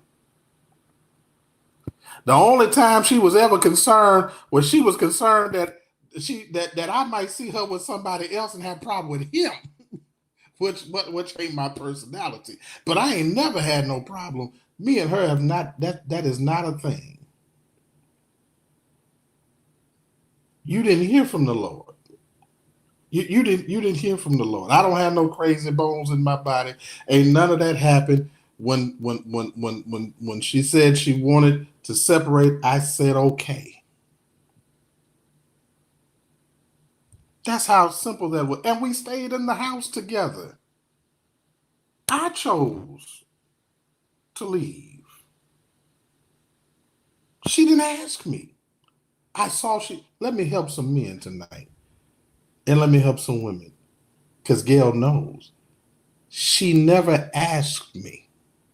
Ma'am, I know the Lord didn't tell you because he would have told you that she never asked me.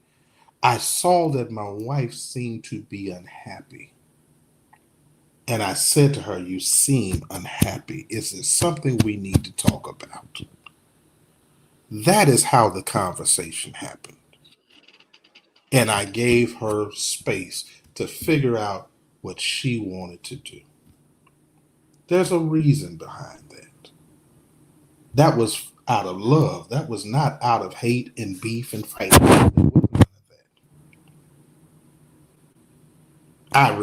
If you read your Bible, the Bible tells a man to not put away his wife, but if she wants to leave, to let her go. Why? Out of love. Not holding nobody that didn't want to be. She wanted to go and pursue her own level of happiness. I'm not mad about that. But don't tell me the Lord showed you that, because the Lord did not show you that. Because he would have showed you that we don't have no beef. I didn't fall out with her. I still have not fallen out with her to this day. Gail is still her client. Some other people that you see on this platform are clients of hers that I gave. I sent her. Still to this day. I know Yola, she want to be, but since she wanted to know, I figured let me help you to understand. Because that's not to be great. That's not my reality. I'm not, but I can't stand nobody to try to act like anything negative happened between me and my former. That is not the case. That is not the case. I never have said a negative word. She's never talked bad about me. We're not beefing to this day. Have never had an argument. We never had an argument afterwards. We have not had an argument still. I still wish her the best. I want to see her win. Never chose nothing over her. Sometimes people don't want to go where you are going. And it's okay. And if you had heard me, you would have heard me say, most people who end up divorced, it is because they fight. It is because somebody cheated. It is because something was going on. That is not my story. Good to see you tonight, Jay. That's not my story. I know you want it to be real bad. People always want a negative story, but that ain't my story. It's just not. As a matter of fact, if you knew me at all, you would know I'm friends with almost everybody I've ever dated in life, in real life. That's true. I don't have no enemy. I don't have no enemies. That's true. I don't. I don't make enemies, y'all. That is not the way. I don't even treat people wrong to be making no enemies of women. My name means too much for me for that. My name means if you don't have a good name, you don't have nothing. You can have all the money in the world, but have a bad reputation, as Diddy, and it don't mean nothing. That's not me. That's not me. So you don't know anything about it, and the Lord didn't tell you that because he would have told you that we good. We good. We just moved forward. We just moved forward. That's all. And that was 2.5 years ago. So don't tell me what the Lord told you the day 5 minutes after I said it. That wasn't prophetic. Because if it was prophetic, you would have told me that 3 years ago before 2.5 years ago. She might have thought there was room for her to step in. No. No. No. That ain't my problem either. Listen. No. That's not how my and let me help you. That's not how my mind operates, ma'am. See, Gail, people who have never had opportunity, they look for opportunity everywhere they go. I ain't never had a problem with that. I ain't never had a problem with that. Ever. Never had a problem with that. Come out of your so flesh, I'm not, man. I'm the Lord, but the Lord didn't tell you that. Don't tell what the Lord told. The Lord didn't tell. Because listen, try the Spirit by the Spirit. Try your spirit by the Spirit before you speak to me. Public proximity does not give you the right for private proclamation. But wait a minute, that's why I start with Brian Carr. Well, you know our shows. You know our shows. We take our time with our shows, and our shows sometime end the next day. So why Absolutely. Are you up sending an email the next day, 5 minutes after the show? Get out of here! Stop! but an email about something I simply responded to. And as I said, I responded because I appreciated the spirit in which it was asked. This church. Because it gave me the opportunity. I didn't want to leave that impression out there. And I know impressions can be had, especially because I don't even, first of all, if you know anything about me, I don't even talk about my private life at all. Never. I don't, you can't find no pictures of my children online because they're not public, they private.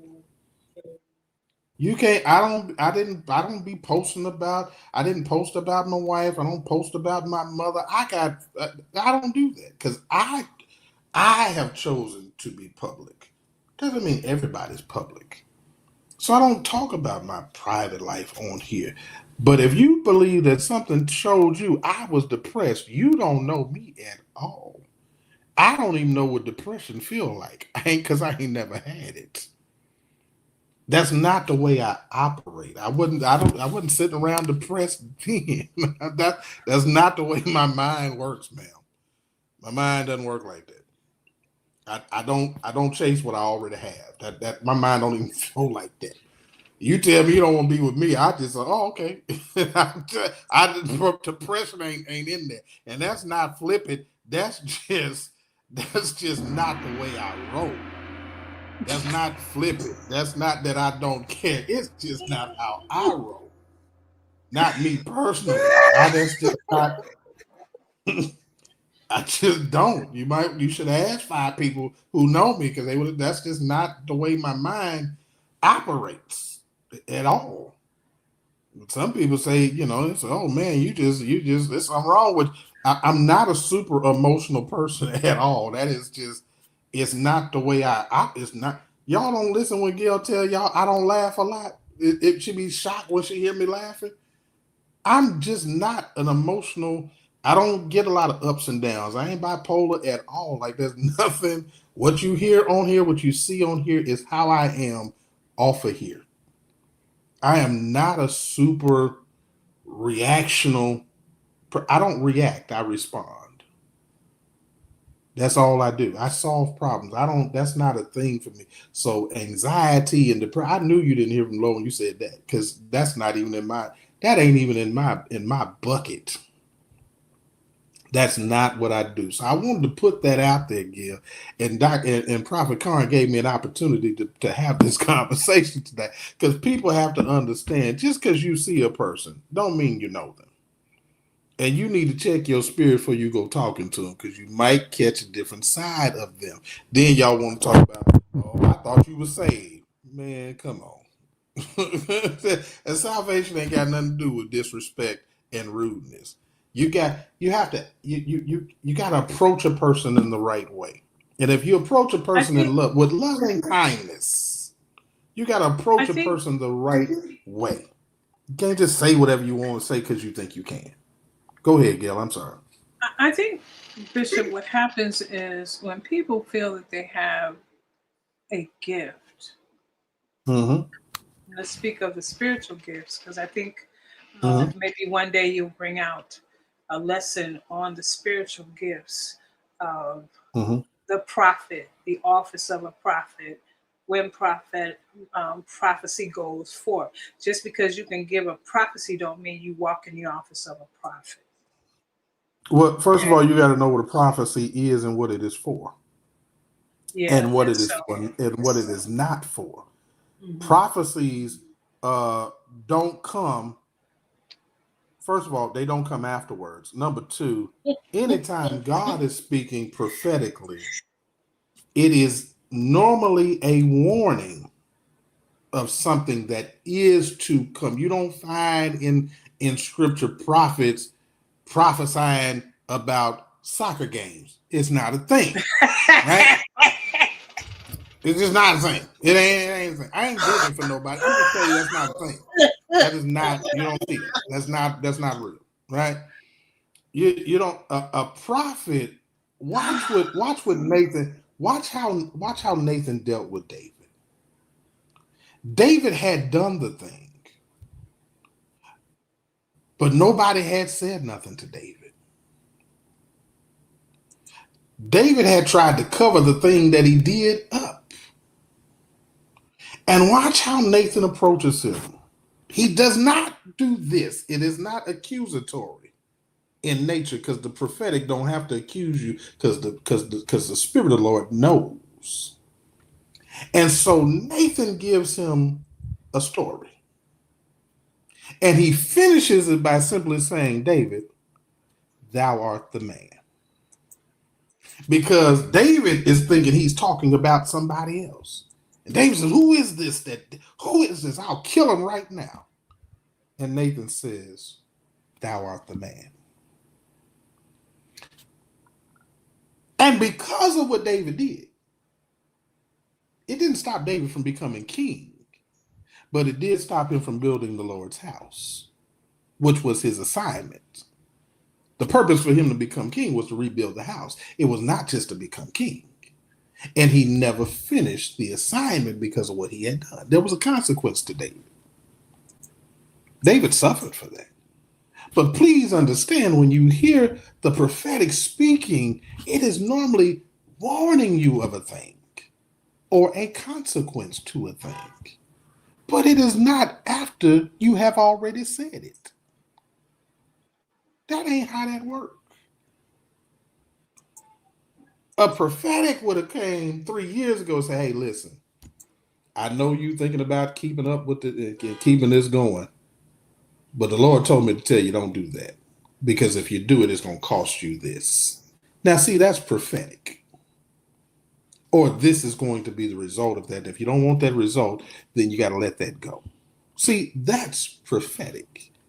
Not afterwards. Not at, that's like your doctor telling you, Gail, to stop eating pork chops after you have a heart attack. And never saying nothing before you had the heart attack. Sir, you could have told me this before I had the heart attack. Don't come telling me to stop eating pork chops and I already had the heart attack. Because them pork chops already did whatever they was going to do. I needed you to say that to me before. See, when somebody comes to you, now I'm back on Prophet Khan. Somebody come to you and say, Prophet, you need to do this or God's going to embarrass you. Now, when you don't listen to that, then don't get mad at the bloggers when they talking about you got kicked out your church right after you said another man was a door dasher because he didn't have a church. Because somebody tried to warn you that was going to happen. And you knew it was coming. He been fighting the case with the IRS for however long. I mean, this didn't just happen. He knew it was. See, the problem when folk don't tell you the truth. On this platform, Gail, I try to be transparent because I believe I'm a life changer. God told me that was my assignment. Change people living, change lives that changes others' lives. That's not just a name of my ministry. It is my assignment. So I believe that I am transparent in my life because I can help other people understand how to deal with real life. Because there's somebody that's going through that now that don't understand. You don't have to fight and fuss. I saw it in the comments earlier, Gil, when I was watching the show, and somebody was talking about how the young lady had killed 7 of her family members because people don't understand that you don't have to be angry when something ends. The end of a thing is only the beginning of another thing. What you mad about? Let folk go. You ain't got to be all angry and cantankerous and fighting and cussing and disrespecting. You ain't got to do all that. For what? For what? I'm trying to help some brothers. Bruh, if she want to go, let her go. Let her go. I got a call earlier today about somebody who's in the hospital right now. When I get done with this, I got to check on them. Because man done jumped on her. Because he didn't want to let it go. Let it go. What's wrong with you? Let it go. You ain't got to do all that to nobody. Let it go. It's It's all right. You will live to see another day. I promise you, you will. You ain't got to shoot him in the head. Let him go.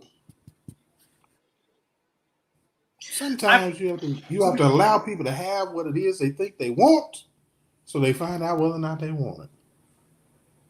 But that's not how we do. Not when you're saved. And I believe Bishop Mason taught us the best. He let her go. Then when it was done, here come Leela. See, y'all got to watch how this really works. Come on. Magnolia Brown said a woman shot dead in the store in Atlanta after she broke up. Let her go. What is wrong with y'all? Come on. See, there go the testimonies right there. Let me help you who sent me the email. You don't understand. That's why I do what I do. Because see, other people be going through they just don't talk about it. But I want them to see that somebody that you ain't even got to have nothing going on. You ain't got to be all that. You can still, but you're gonna be all right. Come, so I just went through the very thing 4 months ago. She wanted to leave. Come on, y'all. Come on, Vaughn. Narcissistic, arrogant behavior to hold on to people that want to go. Let them go. That doesn't mean you don't care. It doesn't mean that you're not a loving person. It doesn't mean that you don't love them. Sometimes you got to love folk enough to let them go. Come on, Brika. Brika say love them and let them go. You got to love them enough to release. Not that stuff that, Gail, they talk about in school. If you love it, then you will let it go and then see if it come back to you. No. I think, Bishop, you've been knowing me a very long time. Prim, you're right. Let it go and live. And sometimes I think that Nicole, I am not responding to you. That's my friend. You leave him alone. I think the church fails in teaching relationships after church. We teach relationships after church, whether they're married or thinking of getting married. Because a lot goes on in the mind and the heart with individuals, because we're first natural, then spiritual. And sometimes we try to camouflage the spirit with the ignorance of our natural. Absolutely. And so people have problems in dating because I had talked to you about some things, because it's hard to date in the Church of God in Christ. It's very difficult to date preachers. It's very difficult to date people in ministry, because you're attracted to the ministry of the individual.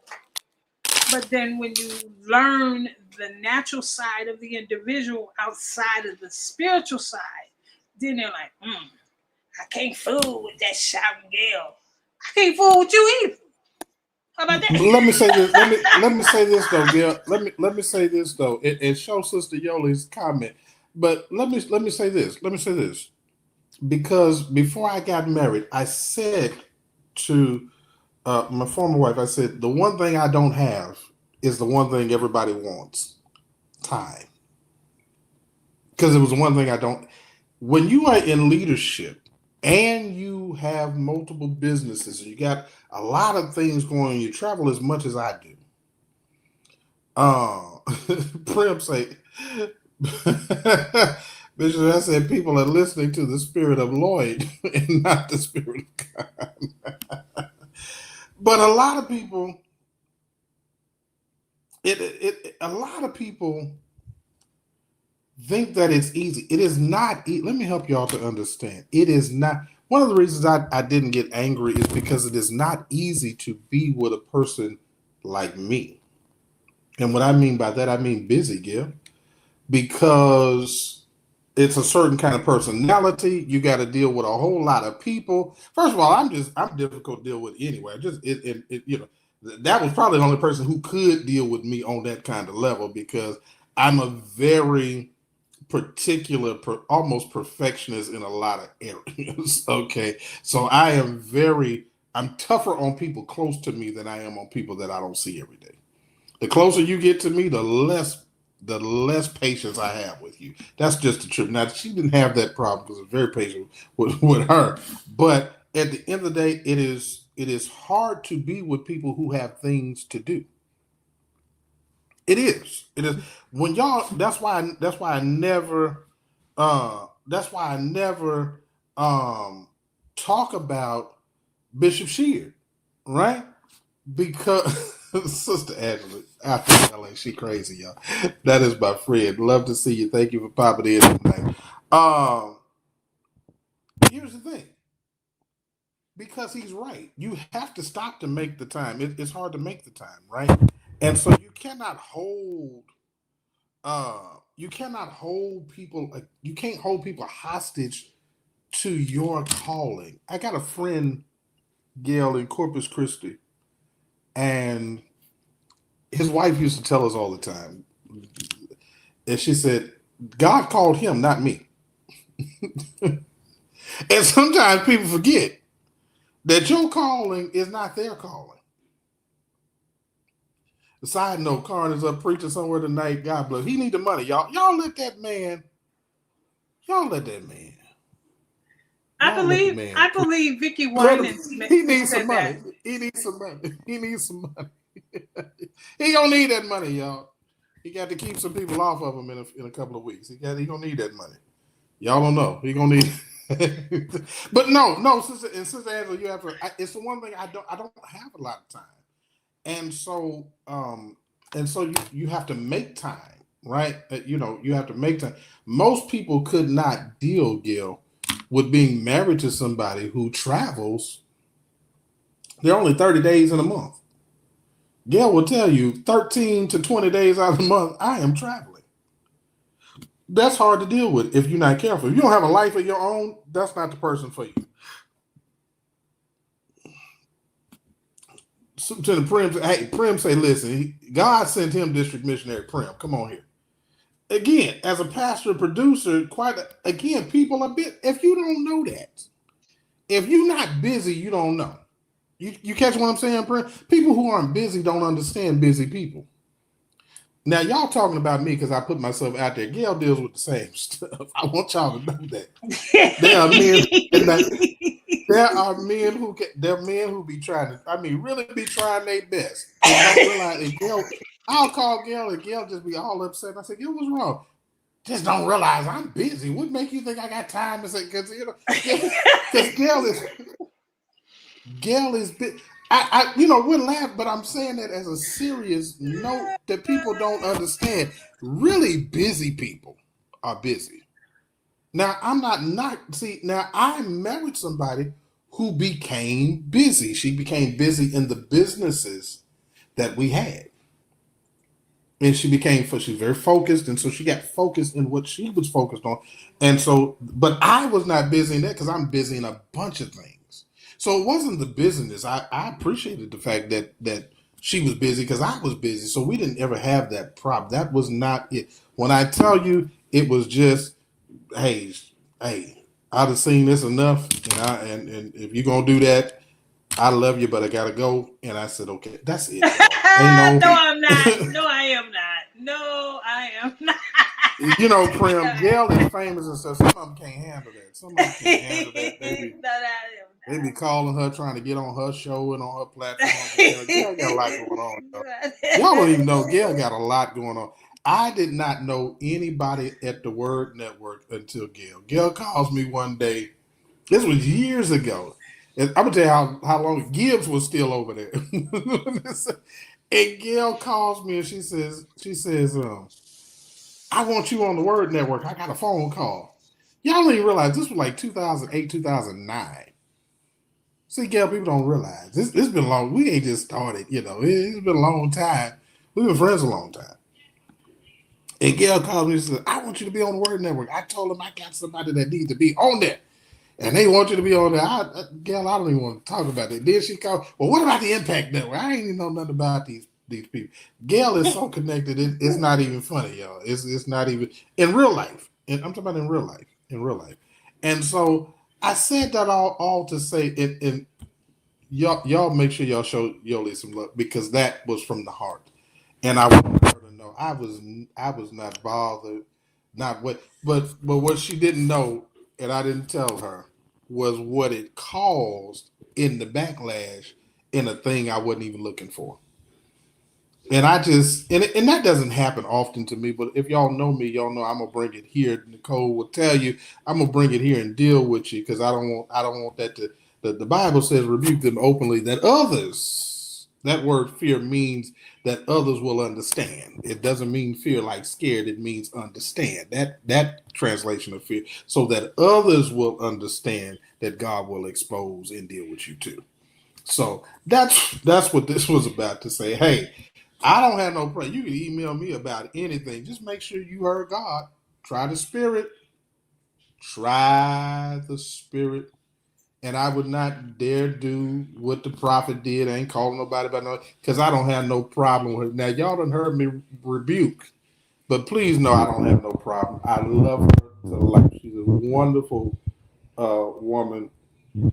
Love her, a woman of the Lord and a wonderful family, wonderful person. She just didn't hear God, so I wanted to help her to hear God tonight. Is that all right, Gail? I just want to help her hear God. I ain't mad. I'm not mad. She look. And let me tell because I want y'all to know I am not that guy. Like I'm not a beefing kind of guy.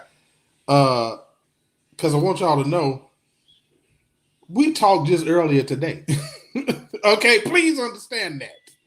I am that guy. I'm that guy. That just doesn't mean I ain't gonna not deal with you. Because I'm gonna deal with you. If there's a problem, I'm gonna deal with it. The Bible tells us to deal with that amongst the way it needs to be dealt with. And because you brought it like that, and I had to deal with it like that. Plus, I thought it was a teachable moment. Well, Bishop, I have a problem right But now. I'm done with that. I'm moved on for that. I need you to help solve this problem, if you will. Yes, let's solve the problem. Let's get to it. The people need to give. You need to give that 5, Okay. 10, 20, 50. Come on, Tina, say y'all don't want no smoke. I be having it, Tina, for him. I got it for him, too. You know I ain't got no problem with it. Yeah. I done told y'all, Peter stood next to Jesus. I have only read about him. Don't expect more from me. I'm saved. Saved, but I'm 100% saved, but I'm only about 20% delivered completely. I think it's a different thing. I think I told this experience that we had. Bishop wasn't married at the time. We were running revivals, and so it was hot like it is now, like the season is now. Where I live is very hot. It's very sticky and hot. And we were at a church. Someone opened their doors and let us have a night revival. With the revival that we were doing, we were going from church to church each night. And we went to, looked like every church that we went to got hotter and hotter. Hotter and hotter.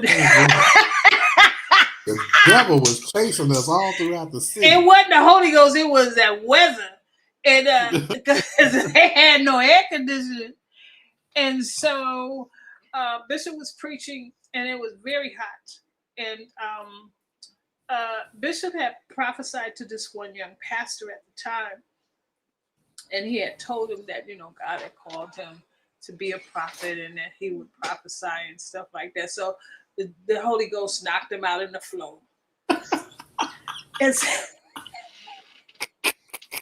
Gail ain't gonna never let this go, y'all. Gail ain't gonna never let this go. And so it was very hot in that church, and I was really like, "We got to go, sir. We can't wait on the Lord with you tonight. It is hot. There is no air conditioning." And it was one of those older churches, like when they have the window air conditionings to cool the church off. Well, if you know anything about Southwest Texas, that's impossible. You have to have central air in whatever size church that you are in. Okay, so Bishop is ringing with sweat. Okay, you wore the wrong outfit for one, and I was just Absolutely. praying I he did blame not Brian pass Nelson. out. I blame Brian Nelson. I'm not ever Brian Nelson. It is your fault that I even had that suit. I'm so mad about that still to this day. Anyway, go ahead. After Bishop finished, preaching, and the man got up off the floor. Why he gonna keep us there another 30 minutes prophesying? He didn't. Bishop didn't say tonight. He said God is going to anoint you to prophesy. The man took 30 minutes to sit there and prophesy. Oh, I said, ooh, it is too hot up in this place. You know how your clothes be sticking to the bench because as you sweat and then you sticking and trying to get up. It was so hot in that place. Oh my God. We went to eat and Gail said, she said, why did you do that? He wanted to prophesy tonight. You told me so you didn't say nothing about tonight. He was ready to go now. I said, Gail, leave that boy alone. You let him do it. And he's in ministry to this. Come on here. He's in ministry. But God bless him. Mm-hmm. God bless him. You know, because people be playing. You know, people be playing. Yeah, people really a lot of people be playing. And it is, I don't, you know, you have to take you have to take into consideration Coleman say he wanted he wanted me to know his that my prophecy came real. You know, here's the thing though, Coleman. So many people want to have a prophetic gifting. And the Bible tells you can have it. You can have it. You can have the gift. But the reality of it is people who really have it struggle to tell you what they see. Anybody who's not struggling to tell you what God is showing them may not actually be called to that. Because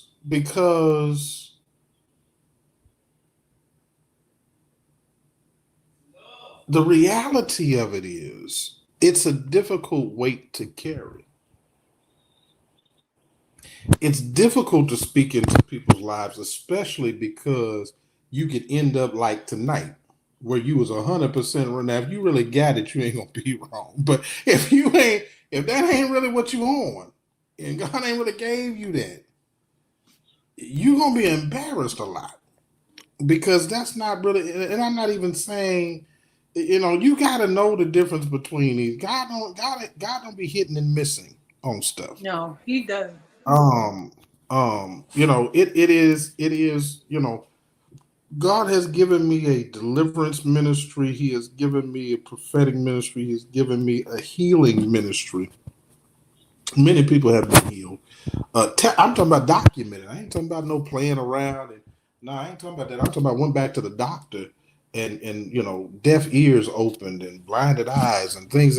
I've seen those things, and you don't play around when you know that God will, because you're just a vessel. You're just a vessel. You don't have a gift. God uses you as a gift. Watch this, Gail. Let me help you to understand what the Bible says. He says he gives some pastors and some prophets and some evangelists and some pastors and teachers for the perfect. You are a gift. Gail, did you catch that? If God gives you an apostle, the apostle is the gift. The gift is not to be the apostle, it's to be used as the gift to the body as an apostle. It's not about the gift of prophecy, it's to be used as a gift to the person that he sends you to prophesy to. And I will give you some. That's something God gives to somebody else. So if he chooses to use you as the gift, you just the tool to get the gift to the person. You're the tool that God uses to give the gift of prophecy to somebody else's life. You're the tool that God uses to pastor or shepherd somebody else. You're the tool that God uses to give somebody the gift of teaching so that someone, what do you need a pastor? How will they know? How will they know that he's the pastor? Because he will teach them with knowledge and understanding. What is the implied of that text? That he will help you to know God and to understand God's will and purpose for your life. That's a gift for God to give you somebody that can teach you in a way that you understand how he moves and what he's doing in your life. You are the tool. That's different. Too many people have been teaching that you're gifted. No, you're available to be used as a gift. There's a difference. Because when you think you're gifted, you think it's your gift. And you say stupid stuff like, come on, tell me, am I guessing? The Lord had to show me that the soccer team, man, stop. God ain't, come on. God is not worried about the Super Bowl or the World Cup. He's not. He's not. God got bigger fish to fry. Come on out here, Kiki. God got bigger fish to fry than come on. You turn the gift into a show monkey when you do stuff like that. You took in that same service, the Lord used me to speak into the life of a young lady, and I didn't know her from Adam. The Lord told me to tell her to come out from what she was in. The Lord had seen her, and there were some things that were happening in her life. I found out later on that she had came to the service, but she had been stripping. Didn't even know it. She had went to exotic dance. She went to stripping to try to. This was a church girl. I had no idea. Didn't know who she was. She wasn't dressed like it would have told you nothing. Nothing was going on. I had no idea. That's how God. You see, God prophecy don't come after you find out. You find out after prophecy comes. I've spoken things right here, Gail, on this platform, and then we'll get an email after the show and say, you didn't even know you were talking to me. That's exactly, you didn't even know you were praying for me. You didn't even know this was happening. And that's how God uses you. Y'all got to catch that. We be so judgmental. You can't. I know a bishop like that, Gail. Every time he talked about what he think. He ain't never talking about really what God said. Never. He in the Church of God in Christ. He ain't never talking about what God said. He just think he's smart. And he be wrong and loud all the time. All the time. Loud and wrong. Just loud and wrong all the time. Unnecessary. You don't have to do that. If you want to know, and I said this to Sister Yoli. I said, I'm glad you asked. Let me tell you why I said that, Gail. I was in junior high school, and I had a teacher, a geometry teacher. My geometry teacher name was Mr. Garcia. It was sixth grade. I'm sorry, it was sixth grade. And my geometry teacher, do I enjoy Bishop Prince Brian preaching? I do at times. Not all the time. Not all the time. I'm going to tell you why. It's not because of his preaching. It's because he has a whistle when he talks. And sometimes that works my nerve. I don't know if he has a gap or what, but sometimes he's whistling when he talks. And sometimes that'll be working me. And I'll be trying to, and I'm not even trying to be funny, Gail. I'm dead serious. You ever go listen to him, you'll hear, he kind of has a little bit of a list. The late John Black had a lisp. And if you never heard a person preach with the Bishop Brian, kind of has a small list, and it kind of sometimes I'll tune out. It'll whistle me on to another land. But I enjoy. But he is theologically sound. I actually enjoy. He's preaching Convocation in Arkansas. Yes, for Bishop Withers. I believe he's preaching for Bishop Withers. I do enjoy him. I like Bishop Brian. I do. I like him. I actually enjoy his son probably a little bit more than him. But they Kojic preachers, but they really kind of have a Baptist delivery. and I enjoy listening to him preach. Brinker said that's why she don't listen to Bishop Blake. Yeah, it's just so Bishop Blake was very monotone. It was hard, sometimes it was just hard to deal with that. I just, I don't mind. I enjoy Bishop Blake teaching. It's when he got to trying to hoop that he just no, Bishop, we love you. You don't have to do that. Yeah, that right there. That part right. It's like I could do without Bishop Jones. Who he don't have to hoop. Very hard for him to do it. It's something wrong with the larynx or something. Something's going on. I he don't have to do that. So everybody don't have to do that. Everybody don't have to do that. I think with Bishop Blake, I think as age came upon him and the voice got weaker, that's where he may think he sounds normal. It doesn't come out as what he's. If I tell you Bishop Blake has always preached like, that, I wanted to go with you on that, Gil. I was gonna high five you, but no, can't do it. No. Yeah, it's a whistle. I be paying attention sometimes to stuff that I probably shouldn't even be paying attention, but it distracts me as a musician. Certain things will catch my attention that has absolutely nothing to do with how people are talking. Well, Bishop Ford wasn't no hooper either. Bishop Ford wasn't a hooper. Bishop Ford needed to never hoop. He was not a hoop. That's all I heard about. He sounded like he was having a heart attack when he was trying to.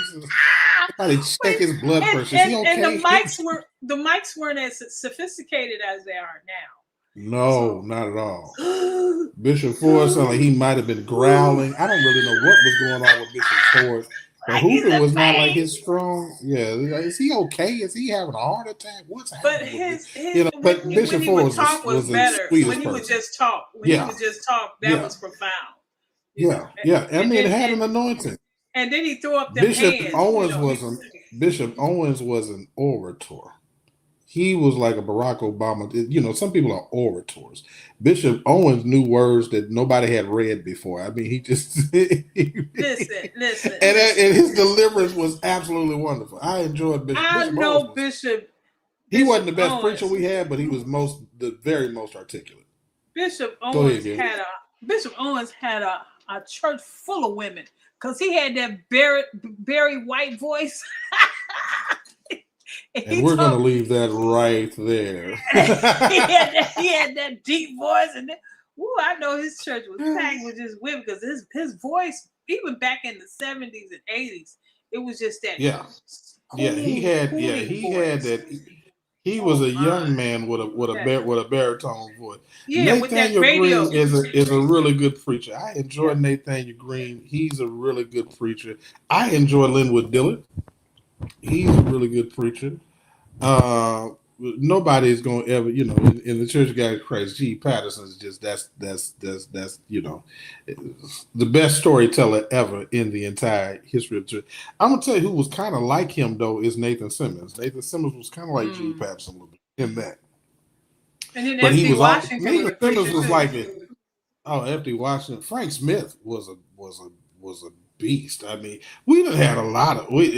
Listen, and I'm subject to make somebody mad, but J.D. Husband was one of the best. J.D. Husband was one of the best preachers in the Church of God in Christ. Period. He was a preacher. I know he wasn't saved. Just had a struggle. Yeah, he wasn't saved, but he was definitely anointed to preach. S.E. Mitchell from Houston, Texas. S.E. Mitchell. I mean, my God. Oh, S.E. Mitchell. Oh my God. His son is a preacher still to this day. It is. Bishop G. Patterson could just about do what he wanted to do, and Yola, if you ain't never heard Nathan Simmons, you missed one. He was something else. Nathan Simmons was something else. He was almost like a mix of a G. Patterson and like what was that mother that you.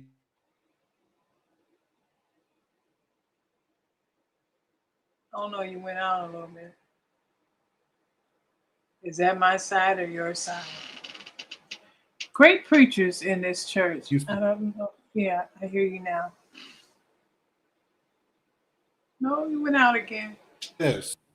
Bishop Okay. White, he was most assuredly, yeah, absolutely. The late Bishop Harold Benjamin was another one. The late Bishop Harold Benjamin from Philadelphia Sherman was a Allen. preaching.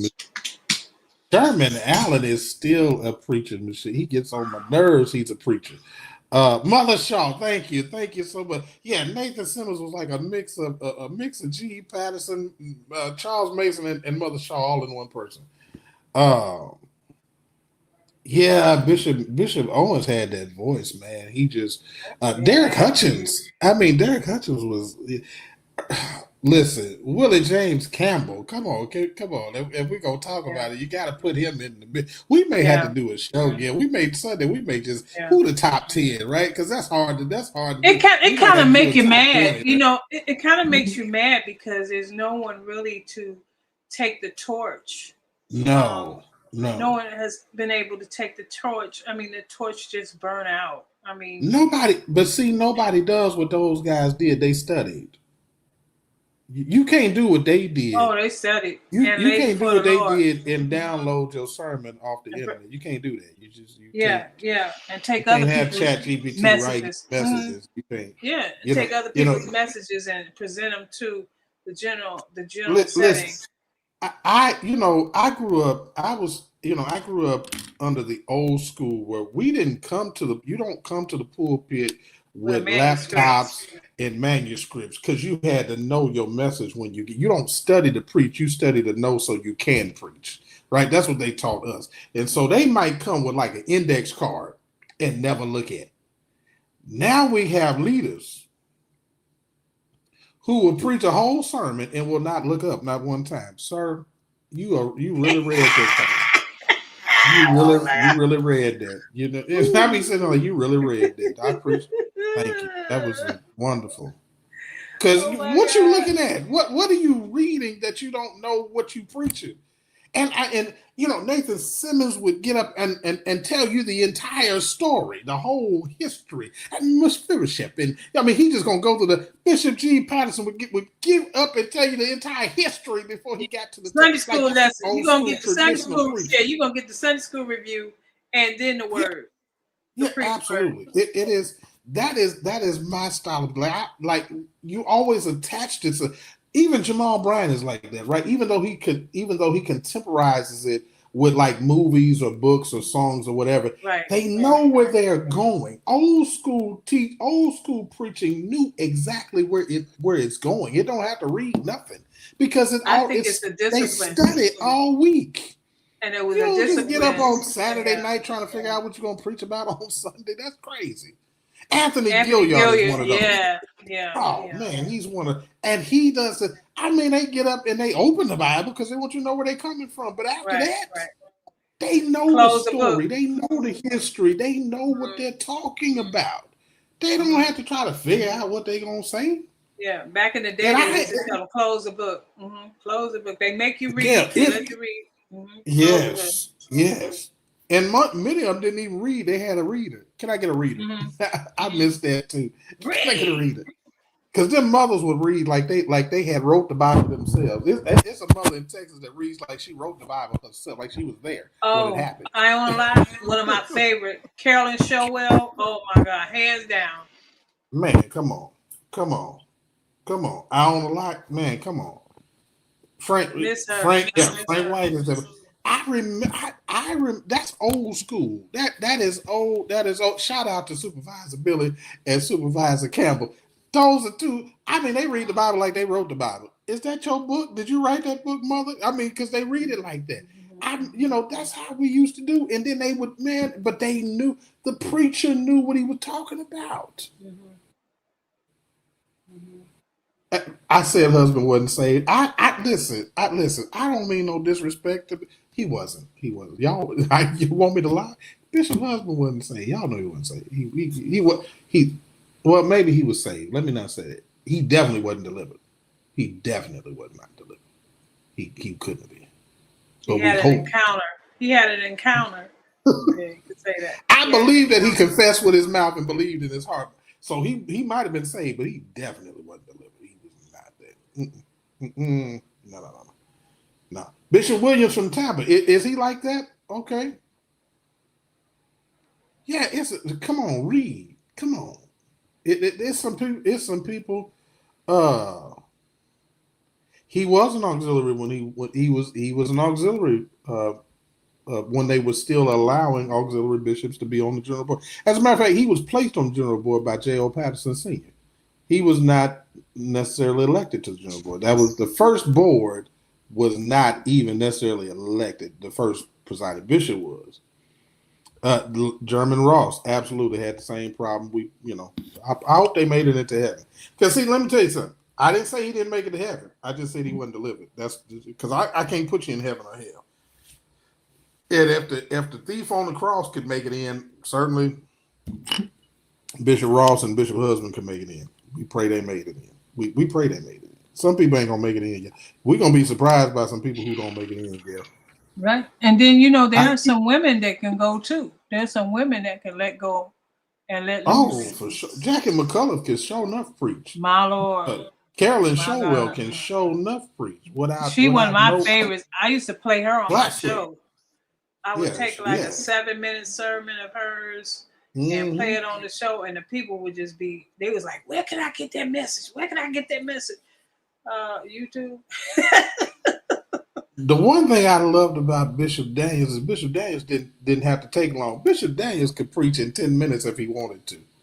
I mean, literally in like 7 to 10 minutes, he could tell the whole church that. And he do his shoulders like this. He do his shoulders like this. Get to moving, it's over. It's over. Shut it down. Service is over. Once them shoulders get to move, because the dance is coming right after that. It's coming right, and he throw that hand. Then he throw that thing up. It's over when you call it a day. And we don't have that. We don't have that. Missed very much. We don't have that. It's a different. Dr. Maddie Moss Park, absolutely. Yeah, Farrell. We talked about her the other day. She's up and coming, without a doubt. Man, Maria. Kaylin Carr. I think we talked about Kaylin Carr on Sunday. Kaylin Carr. Maria Gardner is still absolutely somebody's preacher. Oh Lord. We just got so many. Rich. Madam Bibby, come on here. We had. She could read that Bible. Now they would pick her to read the Bible when somebody was preaching, and she Mother McLaughlin. We had some. Newell Haynes. Jay Newell Haynes. Come on here, Jay Newell Haynes, and he was the coolest general board member we have ever had. I don't care what nobody says. Jay Newell Haynes was the coolest general board member we ever had. If you don't know, Bishop J. Newell Haynes was driving Rolls Royces when nobody knew what a Rolls Royce was. Just about, I promise you. Bishop Haynes was always cool. He was always cool. And that's you know what? Somebody told me Bishop Diller's sister was good. I have not really heard her. They told me she did well in Ames. I have not. But I think she preached a couple of times before even Bishop Diller got on the board. Okay, I'm sure she was had. In the meeting. I think she was more so in the AIM meeting or either women convention. Yeah. Oh yeah, man, those late night revival. Oh man, Soul Winners Conference. Man, listen, it was a whole nother thing. I'm gonna tell you another person that I missed. We had a really close relationship back in the day. Bishop Carlton Pearson was a preacher. I don't care what nobody tell you about what happened at the end. Yeah. Bishop Carlton Pearson. Bishop Carlton Pearson could preach to the day he died without trying. He didn't have to try. The man didn't even have to try. Preaching he could do in his sleep. And his conferences was packed out. His conferences were packed out. Before you knew what a conference was, Azusa was. Azusa was. You would have no T.D. Jakes if it was no Carlton Pearson. I'm with Nicole, Juanita Bynum, before she lost her mind. God bless her. Because she's a different Juanita Bynum today. She's not the same Juanita Bynum that I knew growing up. That Juanita Bynum is not anymore. She's not there anymore. Bishop O.L. Meadows, yes, Alabama, absolutely. There, we have had so many great bishops and the late Bishop Webb out of Las Vegas, out of Nevada, used to be the only bishop in Nevada. That was my bishop. I played for him at Pentecost. Well, thank you, Bishop Ford. Bishop Ford, I appreciate that. Bishop Ford got me that when I was in Las Vegas as a teenager, going to high school, and he told me, he said, "Go over here and talk to him." And then he came before Bishop. Here's what's crazy, Gil. Bishop Ford came then to preach for Bishop Webb, and I was on organ. I'll never forget it. That Sunday, and Bishop Ford announces that Thomas Whitfield died. It was the exact. That's why I never forget that Sunday, because Bishop Ford had came in to preach at Pentecostal Temple, and he had gotten up, and they gave him the note that Thomas Whitfield had died, and Bishop Ford announced it on the pulpit at Pentecostal Temple on that Sunday. I never forget that. I cried for 3 days. I cried for 3 days. I couldn't believe it. Yeah, it is. It was crazy. Nobody could believe that Thomas Whitfield had died. Ooh, Lord, Yeah, that was hurt. That was hurtful to a lot of people. to the world, because his music was just getting Happy Friday, people. Bishop Ray. Thank you. What is going to happen? Yeah, I was that year, Gail. I was at Pentecost. I was on the organ, Pentecost Temple. Kenny Murray was on the bass. I mean, we just had a lot of great musicians back then. But David Blakely played around the corner at St. Paul, and Bishop came. It was June 1992. I never forget it. It was June 1990 because it was summertime. It was hot. It was hotter than we could make eggs outside on the ground in Las Vegas. It was hot, and so he got that news. It was crazy. That was what happened? What do I think will happen when Bishop's term limits come up?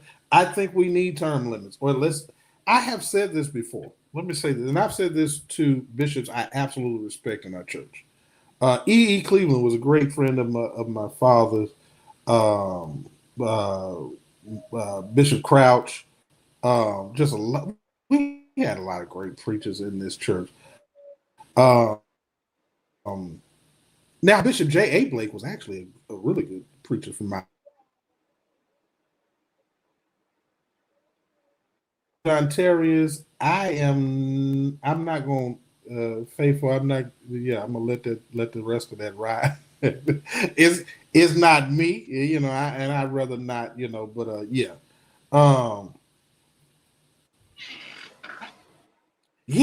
yeah. I was at Pentecost Temple in the '90s, early '90s, because Bishop Webb died not too long after I finished school and left Las Vegas. I went to school out at Green Valley in Henderson, and my cousin Cliff was a drummer there. My Wanda, I had a lot of family at PT.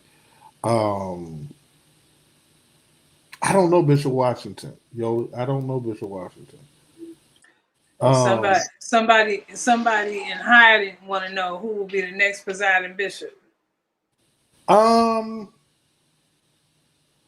think if I'm looking at who's currently sitting there, I think the conversation has to be probably somewhere between Bishop Hankerson. I hear a lot about. I probably hear the most about. Bishop Dillard is probably the second name I hear the most about, and then Bishop Sheard. I think if they have an election, I don't think Bishop Sheard will probably be reelected. I don't think that. I think it will be close, but I don't think he will win reelection. Honestly, Bishop, I know people want to say Bishop Macklin, but Bishop Macklin has aged out. Oh yeah, Bishop Houston. Yeah. Love Bishop Houston. I think that, first of all, Bishop Macklin has aged out. He doesn't qualify constitutionally, and so I don't think that he. Bishop Sheard was not elected last term. But he was. They did put him back in. Let's just say it like that. He kept the Again, seat. that's why I say I think if they have an election, it will be very difficult for Bishop. Um, if it were between him and Bishop Hankerson, I think he would probably get more votes than Bishop Hankerson, to be quite honest with you. Uh, I don't think he would get more votes than Bishop Dillard, to be quite honest with you. I think that Bishop, would be with the current people. I think with current we people. we have to take it back to the mock election that we had on the show. Yeah, You, the yeah, viewer, absolutely. let us know. You, the viewer, let us know of who you wanted to see on those 12 seats, and you wanted us to see who you felt should be the presiding bishop. You, the viewer. Yeah, and I think we'll do that again probably next year and in 2028. We'll probably do a bigger mock election and just kind of see where the people are. I mean, that's not any different. A lot of people do that. They call it polling. But I think Bishop Hankerson has an amazing amount of support. He shows up to everything, and people really like Bishop Hankerson. I think Bishop Hankerson would be a good fit. Now, let me say what I said again, the same thing that I said, and I don't know if we have progressed. Come on, Vaughn saw where I was getting ready to. He saw the turn. No. Vaughn saw the turn I was getting ready to make, and Vaughn is Gil put the comment up because Vaughn is absolutely telling you the truth. The biggest, and I said this to someone else who is close to him who asked me this question. The biggest problem that Bishop Hankerson is going to have is not being married. And that's just the truth. Now, we made that mistake with Bishop Daniels. And we may make the same mistake with Bishop Hankerson. Well, Bishop White don't have a wife either. Bishop White is not even in the conversation for presiding bishop. But he on the board though. Now, I really cut for Bishop White. That's my guy. I really cut for Bishop White, but he's not in the he's not a serious contender for presiding bishop. He's just not. He's not in that conversation. I think, man, thank you. I appreciate that. I would, if they would let me in, I'd certainly run, but they won't let me in. They won't even let me run for chair. They don't. They're gonna fight me till the day I die. They're gonna fight me till the day I die. I promise you. They don't want right. No, I think that yeah, I agree with you, Prim. I think they trust Bishop White has a knack and a trust for administration, but he does not have the personality. He's not seen enough right now to get that. Nobody said Thurston. Nobody. Nobody. And if they did, they were joking. They could not have been telling the truth because they don't even want him as chair. That's why he keeps trying to make sure he runs unopposed because they don't even want him as chairman. He's really fallen out with a lot of people. And my understanding is, and I'm not even gonna say it, so let me bag that up. But it's people that their name if I told you their name. And they currently lead in this church, and he's fallen out with them. It's a lot of things that would happen in an aim that I told y'all I wasn't gonna talk about. Yeah, Bishop White, Coleman, I think is hitting on it too. People don't really see him enough in areas of the general board, and that's he's been caring for his mother and a lot of other things going on. I know that Bishop Hankerson really loved his wife, but to get on that level, here's what you got to remember: the women in his church love the first lady. That's just the truth. And if the question is, do I take Bishop Hankerson with no wife versus Bishop Linwood Dillard with a wife that we like, it's going to be tough.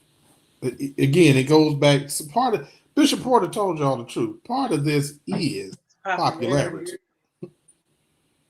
I don't think Bishop. I don't think Nathaniel. Listen. Let me say this. Let me say this. Let me say this, Bishop Ray.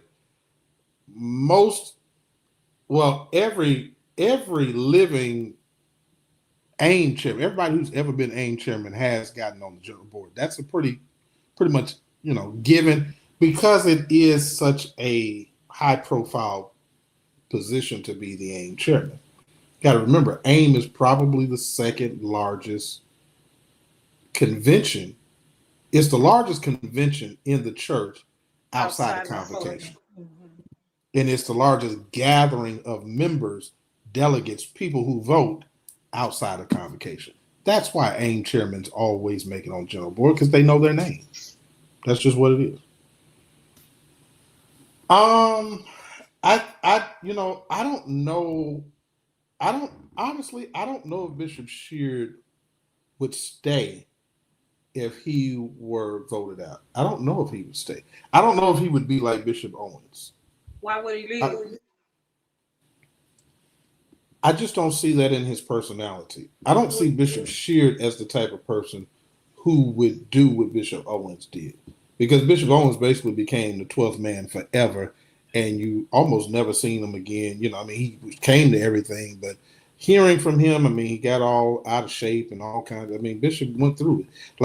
I don't know that Bishop Sheard would do that. I just don't see that in his personality. The women's convention used to be the largest. Not anymore. Yeah, I think numerically the women's convention probably still is the second largest. It's definitely not larger, but in terms of convention, I think it's still numerically the largest. I don't know that it was this year. It definitely wasn't this year. This year, AIM had way more people than the women's convention, for sure. Do I think Bishop Wooten will step down? I think that's coming sooner rather than later. I wish he should finish his term. Finish his term. Yeah, I hope he stays until I've said this before. I hope he stays at least until April 2028. But if he stays until 2027, I just know what's going on down there, and I hope he does, and we pray that he's able to. John Walden not happening. Bishop Walden will not. Not Bishop Walden. Yeah, Bishop Wooten is getting worse, and that's just the truth, and that's as far as I'll go with that. He's aging. Yeah, but he's getting worse too. So I don't know that he will. I don't know that he'll make it past convocation in terms of what they may have to do. But I certainly hope so. Yeah, Bishop Owens was seriously. It was hard for him to recover from that. Yeah. And the truth of the matter is Bishop Owens felt some kind of way, but if Bishop Owens knew in his heart that he probably didn't beat Bishop Patterson the first time. That's just true. That ain't me just talking. Everybody kind of knows that, right? And so it just, so he kind of knew what was coming, but I think he wanted, and it may be why Bishop Blake and Bishop Sheard kind of try to do this now with this thing. Bishop Darrell Hines, no, that's not. I don't see that. He may remain on the board, but I don't. I think he'll always be on the board. I think he'll always be on the board, and I think he's good on the board. I don't, again, I think it depends on who the presiding bishop is. You get a presiding bishop who understands how to utilize the strength of the general board and understands that it's not his board, but he leads the board and then assigns these board members to their strength. I think then you'll have a great presiding bishop. You need a presiding bishop who knows how to be a CEO, who understands how to preside over the board and utilize those members of the board as they should be utilized. Darrell Hines has an incredible understanding of education and how to help churches set up, educate. The fact that we do not have a school system in the Church of God of Christ, absolutely something wrong. But that's because you're not utilizing the man who knows how to do that. Bishop Daniels knew how to do that. Bishop Hines knows how to do that. The fact that you're not utilizing the proper people in terms of establishing and really building our record company or building a record company. You're not dealing with, you're not assigning. They are so busy trying to get in the business of the church that they're not actually doing the business of the church. Elijah Andrews said, "Good evening. I believe the church is going to younger leaders even on general board." Well, Mm, I don't know. I don't know. I uh, think that's possible. Listen, do I think that Bishop Michael Golden will get on the general board? Absolutely. Will it be 2028? Probably not. But 32, definitely. yeah. I think Bishop Michael Golden he brings an education that makes sense. He needs to be on there. Bishop White needs to be on there. These are guys who understand finance and understands how to do what needs to be done. Do I think Bishop Patterson will get on there? Probably. If he runs, he'll probably get on there. If for no other reason, just name alone will get him on there. Um, Now listen, back in the 80s, Bishop Blake and Bishop Owens were the youngest ones on the board at the time. yeah. Oh, The other absolutely. one Bishop was Owens the got other. on at 43. Mhm. Bishop Owens got on at 43. Bishop Blake got on, I think he was 53, 52, 53. Carl Pierce should not be on the general board at I all. think I think Bishop Shelby, Don Shelby, can be on I there. think Bishop Shelby should be on the general board. I do. Hmm. Let me say this. Let me say this. My problem with Bishop Wooden is not that Bishop Wooden would not necessarily be a good asset. Is that Bishop Wooden doesn't think about the church first. He thinks about himself and the platform, his platform first, and that's dangerous to the church. People think I have a problem with him. I don't have a problem that he doesn't know how to control what comes out of his mouth, and that puts the church when you are a general board. If y'all ain't learned nothing else, look at Bishop Maynard, look at these other things, and see that what I told you is absolutely true. What Bishop Maynard got going on is just all about Bishop Maynard, but it's the national church in the news.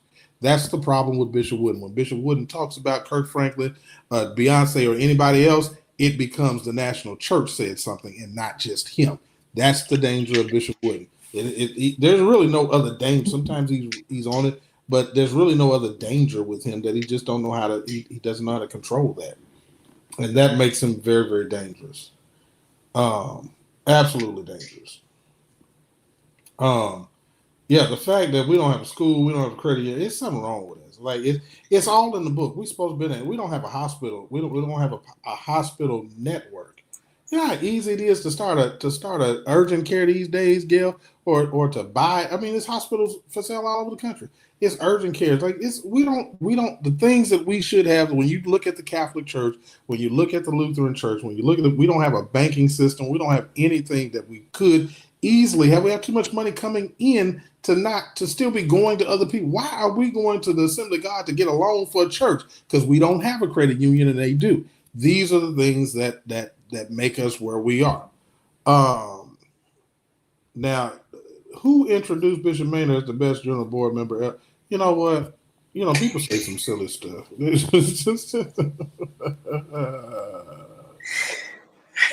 Ooh, ooh, You got to say it. What else you gonna say? we Hey, got good evening, Sister pooper X7. scoopers, pooper scoopers. What else you gonna say? I guess you got to say what you got to say when you You introduce. gotta say what you Yeah, got the to greatest say. leader of all times ever in the history of the world. It's come on. I mean, Bishop Macklin says every time he introduces Bishop. Oh my God! I I mute think he had to every. kind of stop saying, "Look, yeah, this is God's man for the time," and the people, no, Bishop, stop, Oh stop, Lord! come on, come on, come on. Come on, New York in the building. Stop that. Y'all got to stop. Oh Lord! Come on. He Oh. won by 55 votes. Y'all stop that. That's Every not the time way he to. gets up to introduce, the preside, I mute it until after he's done. I did faithful. I turned it off because I'm on the show, but I know he. Oh, Bishop Porter's in New York. Yeah, Bishop Porter will never be the presiding bishop. He's kind of and I like Bishop. See, here's what y'all don't know. Here's what y'all don't know. His I was campaign I was manager. I was one of his campaign people when he first ran for the general board. I was his campaign person in Texas. Absolutely, that is not in any way, shape. I have John Smith's phone number in my phone right now to this day. That actually happened. I actually like Bishop. I have a lot of family at Bishop Porter's church right now today.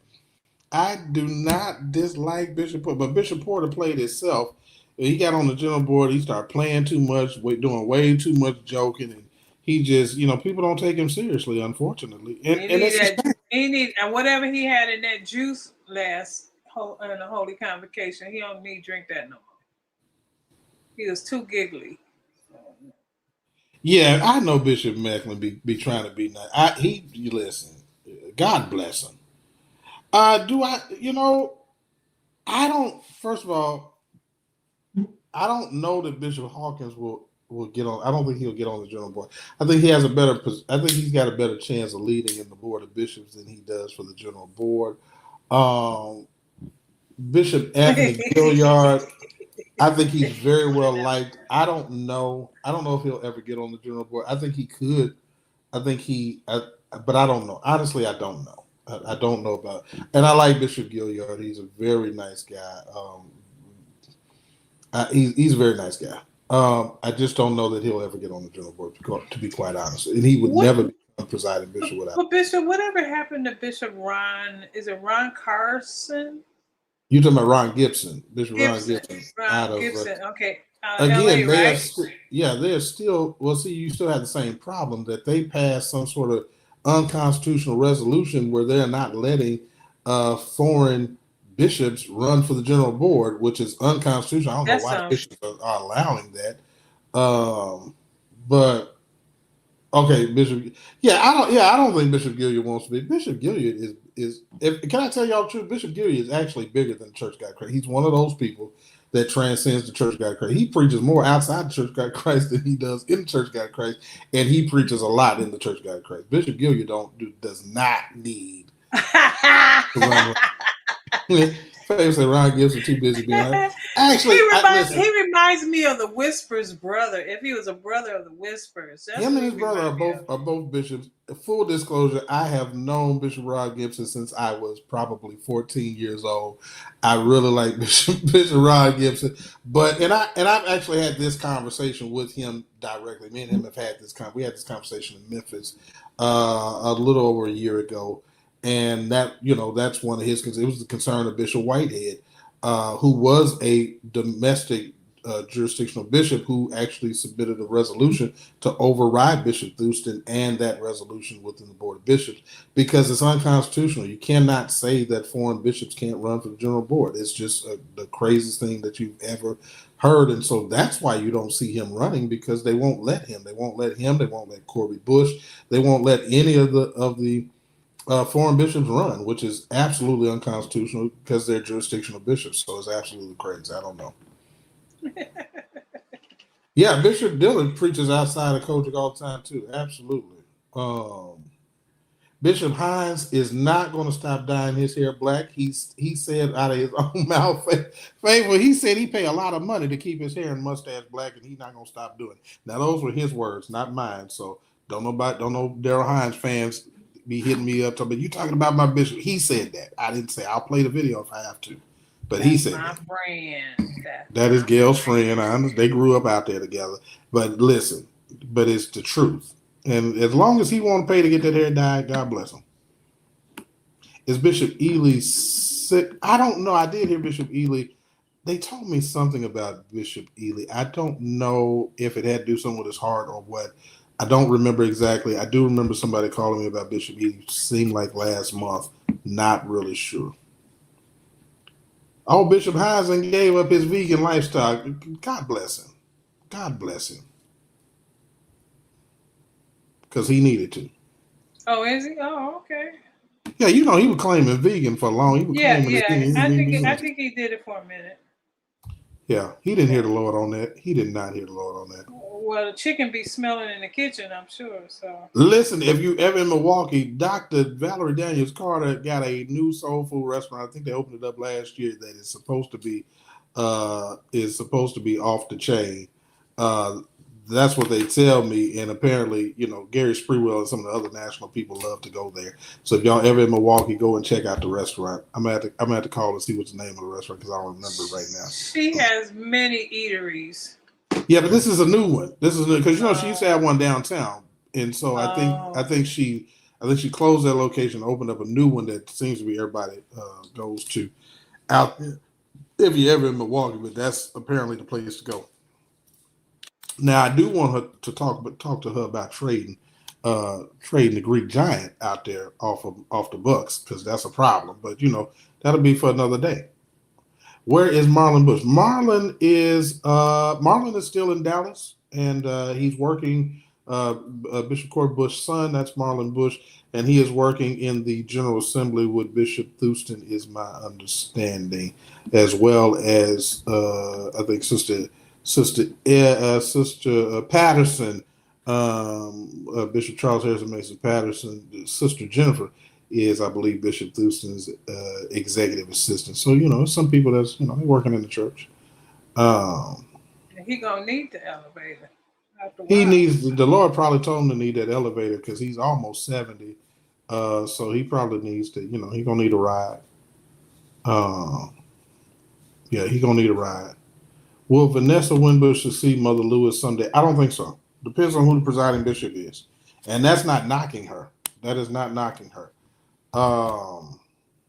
Is he doing something on social media too? Okay, all right. Is that what he's doing in General Assembly? Elijah Andrews said he's working with social media. I just know he's doing something in the General Assembly. I don't know, but if that's what it is, yeah, I don't listen. Let me say something. I think Mother Lewis is probably tired, but as long as she's strong, nobody's gonna move her. They're not gonna do to her what they did to a Bishop.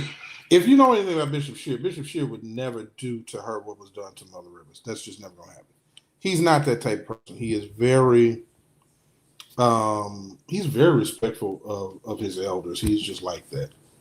And so I don't think he would social media with the G. Okay. Yeah, I don't think he'll ever do that. I don't think Mother has anything. Mother will be there till she no longer wants to be there.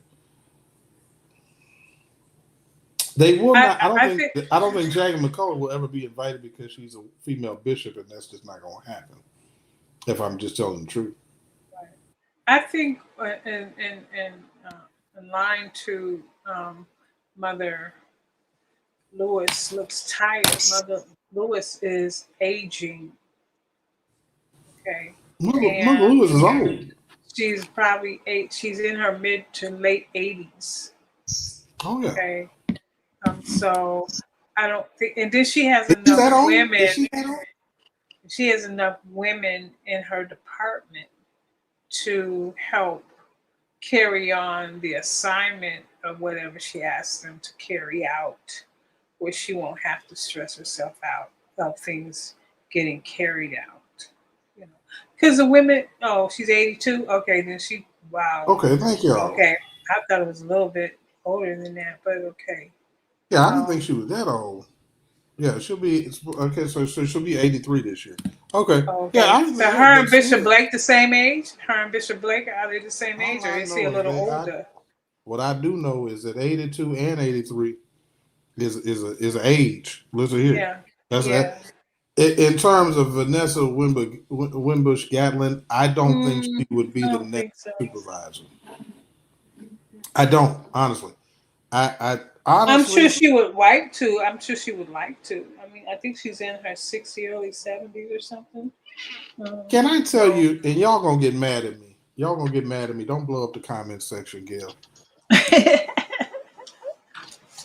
But honestly, I think Dorinda would make a great supervisor of women. I think she would attract women into the church if that's the role.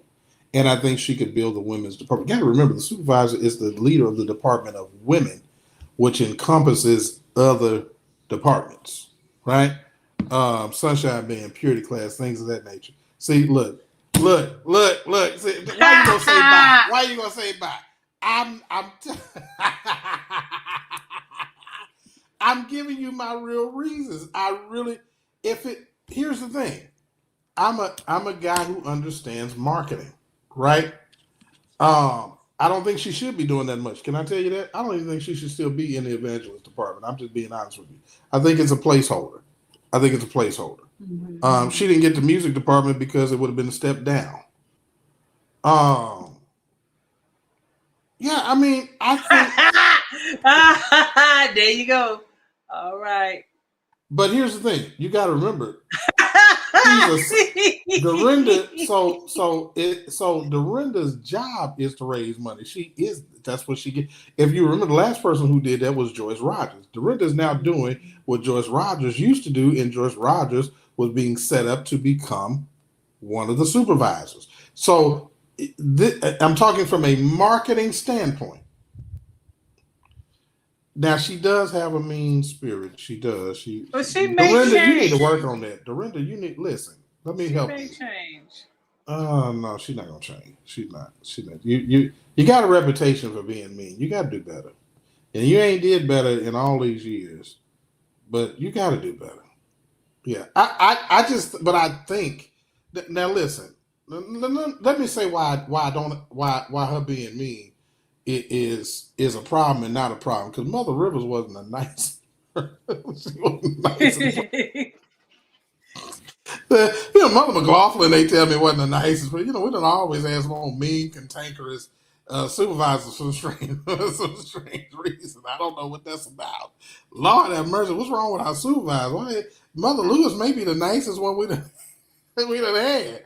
But people say now I got my own experiences with Dr. Cole, and I'm trying not to hold what she did when I was a teenager against her today because she may be maybe now I have not seen anything differently in all these years, but God bless her. I have not seen anything differently in the past, Gail, 34 years than I've ever seen. So, Jesus. I don't know. See, that's what I'm talking about. See? Mm-hmm. Come on.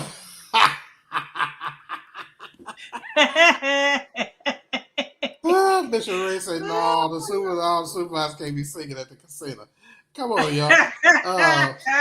That's funny. Well, believe it or not, Dorinda is also from a different generation. What is she, like 70 years old? Dorinda ain't she's no young 68. I think she's 68. no young spring chicken either, Yeah, I think I don't know if she's had a birthday yet, but I think she's 68, 69. She's not 70. Yeah, I mean, she's if she ain't 70, she close to it. And I don't mean 65. that. And listen, because black don't crack, she looks good for her age. But here's the problem. Mm-hmm. I think, honestly, I do believe that she could be an attraction to the women's department. And I think she would be a good leader of that department. Now, I don't know. Now, somebody else would have to tell me, October. Her birthday is in October. Okay, so she's going to be at the casino for her birthday. She's going to be at the casino for her birthday? God bless her. Happy birthday, man. Happy birthday. I think she'll be 69 in October. Okay. So here's the thing, though, Gil. I don't know how well she does with administration. I don't know because I'm not in the women's side of the evangelist department. You think she had Michael? I don't think so. I don't think. See, the Mario would have to talk about that because I don't know nothing about it. I don't know. Okay, is that because that is my question? That's my question, Faithful. I don't know how she is on that side. We had another president, and I won't name him because he's no longer with us. We had another president that had the same problem, left the department broke.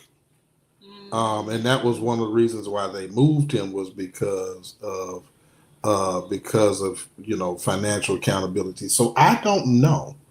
But I do think she would be a great recruit. I think she would be attractive. I think moving her into a position like that could be good for the church. I said the same thing about Kiara with the choir.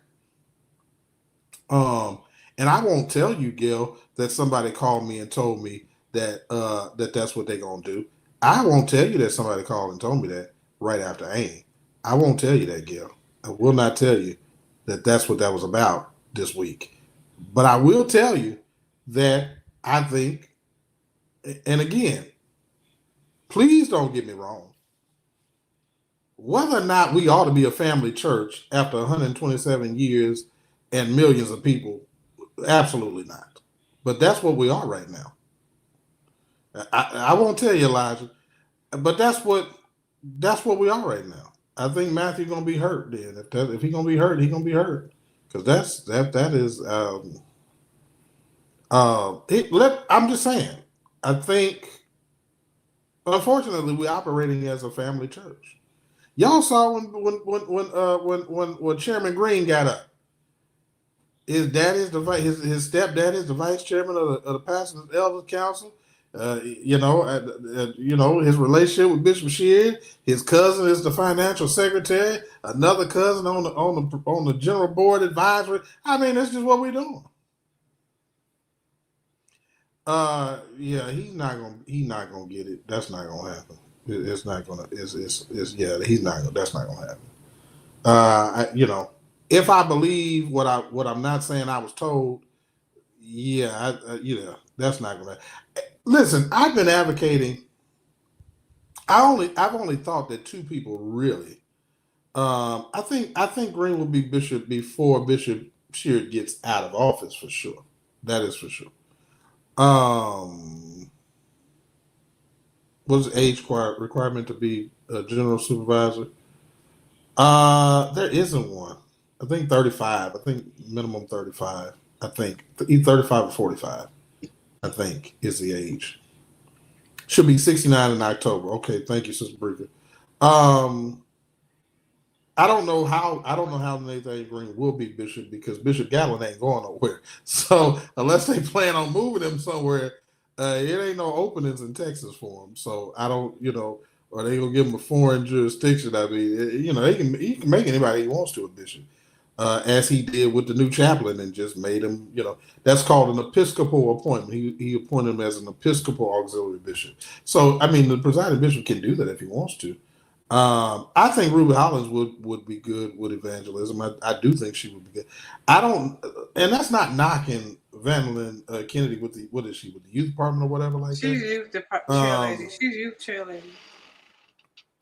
Bishop Wooten is not well, and I'm gonna leave that right there. He's just we're praying for him. That's I know, but the rest of it is. Yeah, I think he could. We have a lot of nepotism in the church. I mean, you got they created a position for Bishop Prince Brian. His son got voted out of the pastors and elders council as secretary. Then they made a new position for him in the General Assembly. Mm-hmm. Like this is just what we're doing these days. Mm-hmm. Renee Winston is not. No. And she keeps going viral. Why does she keep going viral? Don't get me started, Bishop. Why does she keep going viral? Some stuff just y'all got to stop, man. Don't get me Every time I turn around, she going viral for some reason. I don't even know her. She seems to be a nice person, but I don't know why she keep going viral. Is it okay? Don't get me started, Bishop. I know somebody told me something, Gail, about side chick or second lady or I don't know what it. Listen, I don't be keeping up with that type of stuff, y'all. You think somebody in Atlanta need to be on the general board? Who? Who in Atlanta? Marco? Who in Atlanta could be on the general board right now? I'm serious. I'm so curious. Because I can't think of it. I know Bishop Norman ran. But I don't, you know what? Gail is sick. Gail is not delivered, y'all.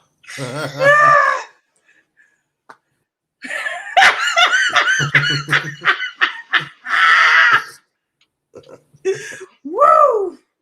Don't win that no more. You talk. Okay, I know you talking about Rita Womack, Evangelist Rita Womack. Yeah, I think. She's older. She's older. She's old now. I don't know how much. I don't know how much further Ruby is from Dorinda. To tell you the truth, I don't think it's an age thing for me because I think they're both very vibrant at their ages. They need energy. They need somebody with energy. They don't need nobody dry. Yeah, I think Dorinda would bring a certain amount of energy. I don't think that Dr. Gatlin brings the same type of energy that Dr. Cole brings. But not being in that women's area, I don't know if she has that relationship with the women. I don't know if she has a relationship with the supervisors like that. And I know that Dr. Gatlin does have that kind of relationship. So, yeah, I don't know if they would. Oh, she's talking about Martin, Bishop Martin. Bishop Martin in Atlanta. Bishop Martin? In Atlanta. Dennis Martin. Is that his name? D.L. Martin? Yeah, I think Bishop Martin eventually. I certainly think I believe he's in Bishop Hogan's jurisdiction, and I certainly believe that he should get that jurisdiction. I think he would be excellent. I think jurisdiction would grow. And that's the honest goodness truth. I told Bishop Martin if he gets jurisdiction, I'm moving to Atlanta. But he got to give me a church I want. Oh, she's 64. Oh, okay. Okay. Yeah, Bishop Dennis Martin is absolutely he's class act. Has been national. He's been president of the evangelist department. Very well knowledgeable, understand, and serves in his jurisdiction. So, I think he would be certainly. I think if he gets a jurisdiction, he is short tracked to the general board. I think that from Georgia. Woo! It's called cold weather. It's called arthritis. Cold weather. Midwest cold weather.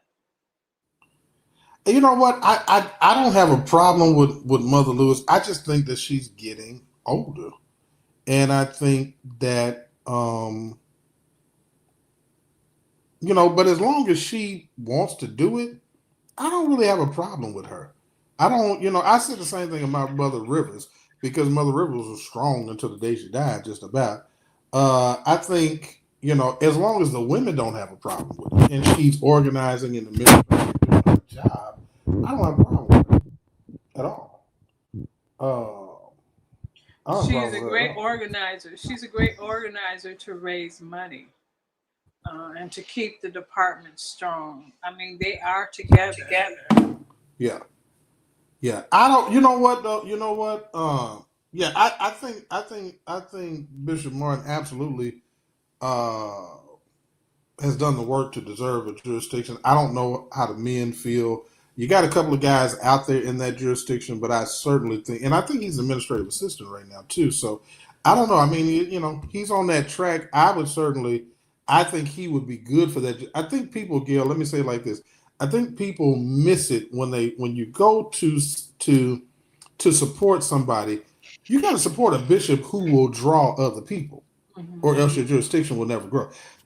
Trying to grow a jurisdiction by eating up somebody else's jurisdiction and pulling in some preachers from somebody else's jurisdiction is the worst way in the world to build a jurisdiction. You do better to have a bishop who will draw preachers who are not in this church. If you want this church to grow again, you got to start putting in jurisdictional bishops who draw people from outside the church into the church, or who can develop elders into pastors who have a call to pastor and teach them how to do it. I do know that I agree with that about him being held back. I believe that. But you can only hold him back so long, right? But I do, Gail, I think you have to put in people that's a draw. And that's one of the problems. That's one of the things I think has to be fixed, is because that's who I'm talking about, Mary. Who I'm talking about, Marco. And so that's why I'm saying it is. I don't know. I don't, because again, will he grow it? I don't think so. And that's just a God honest truth. I just don't think so. It is, you need people who will grow the jurisdiction. Yeah, in California, that did happen. He absolutely split the jurisdiction. And of course, it's always been what it will always be, because that is not how you grow. You grow by putting people in place who will attract other people, who have administrative minds and who have marketing minds and growth minds that know how to pull other people in. And it's not your people, it's God's people. They're God's people. I mean, come on. You think so? You think so? You think something wrong with First Lady? I don't know. I had a relationship with the late LaShawn Pace. I met her because of Bobby Jones, and she was always wonderful to me. So I don't know everybody, and I knew Murphy, both. And I was around the corner from the Father's Church. I started off of Cleveland Avenue in Atlanta. That was my first church, was in Atlanta off of Cleveland Avenue. So, I don't, and that's not a personal thing. That's not a personal. I mean, they performers, aren't they?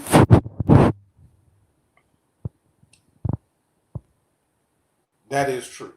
That is true. But I think, Marco, I think that had more to do with having to try to consolidate power. You know, he came in behind somebody strong.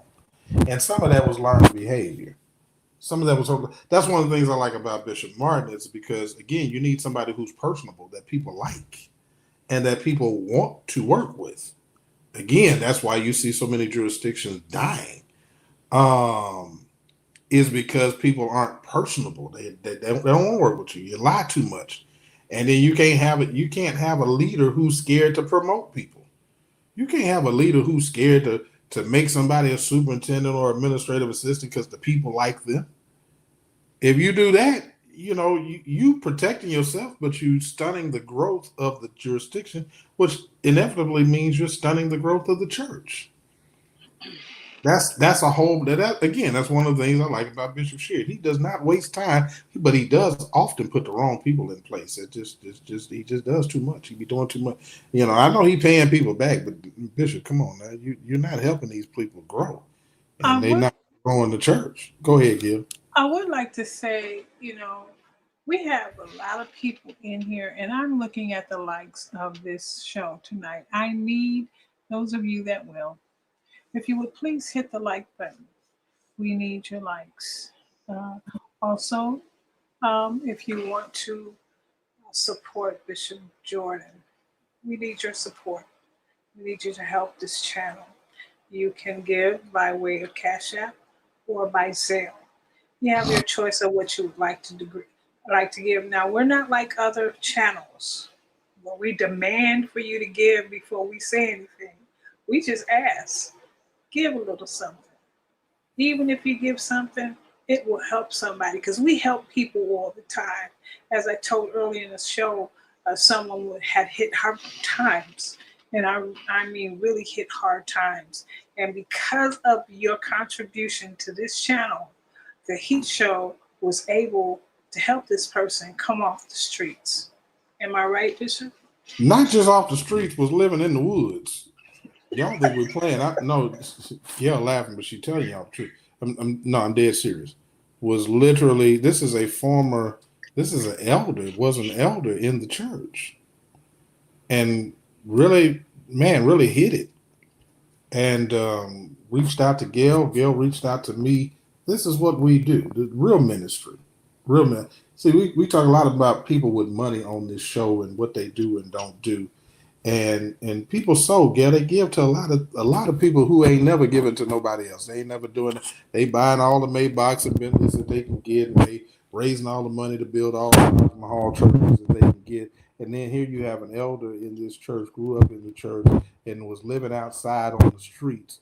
And little old Gail and little old fella named Jordan got him off those streets, and then helped him to get some other things. I mean, I'm talking about God really used.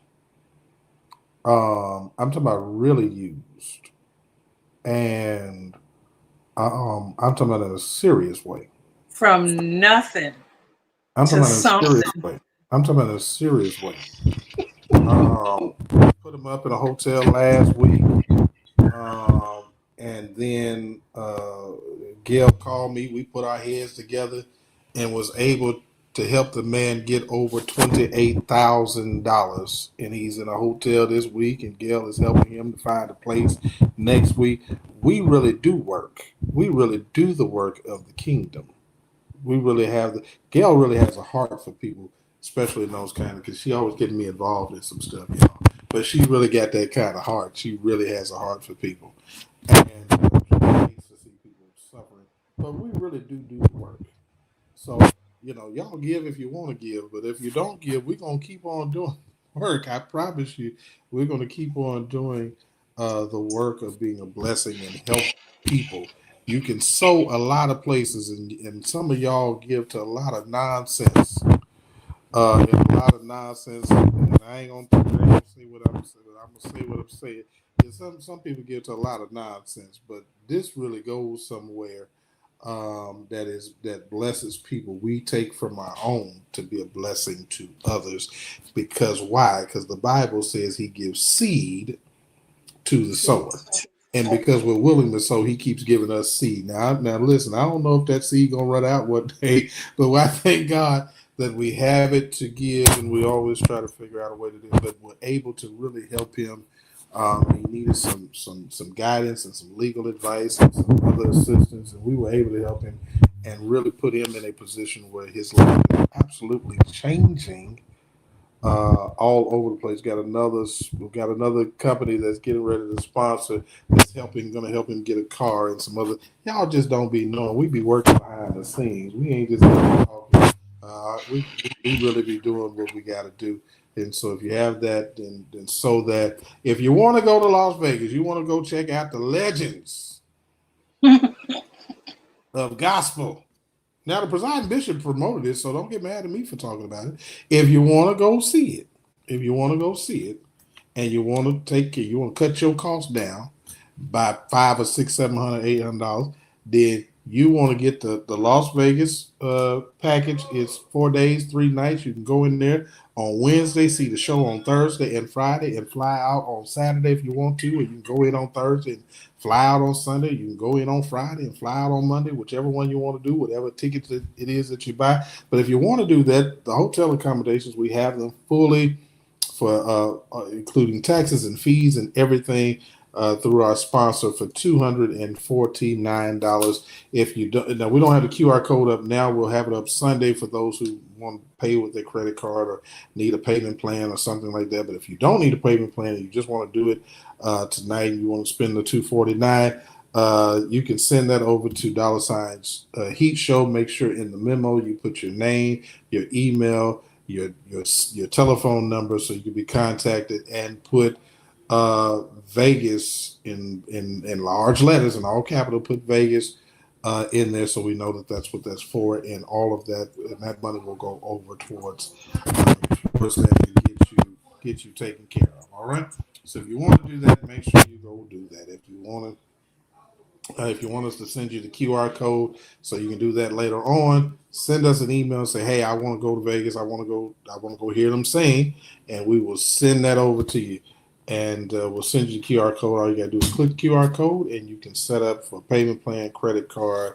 If you want to call the number, and some people like to do stuff over the phone, and you can do all of that. Whatever you want to do. If you want to do that, then we're making that available because we were asked. It's not because we were asked. I don't have no problem with it. Gail and I are going. Maybe. Gail ain't going to the casino. I'm not going. If I go to the casino, I'm going to have a mega horn. Say the Lord. They're going to have to have a separate entrance for Gail.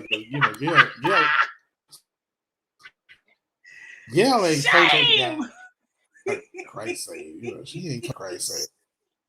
Shame. Lord have mercy. She gonna be in there clowning people. I told you this church around here. Listen, every time the slot machine rings, you brought the sunshine.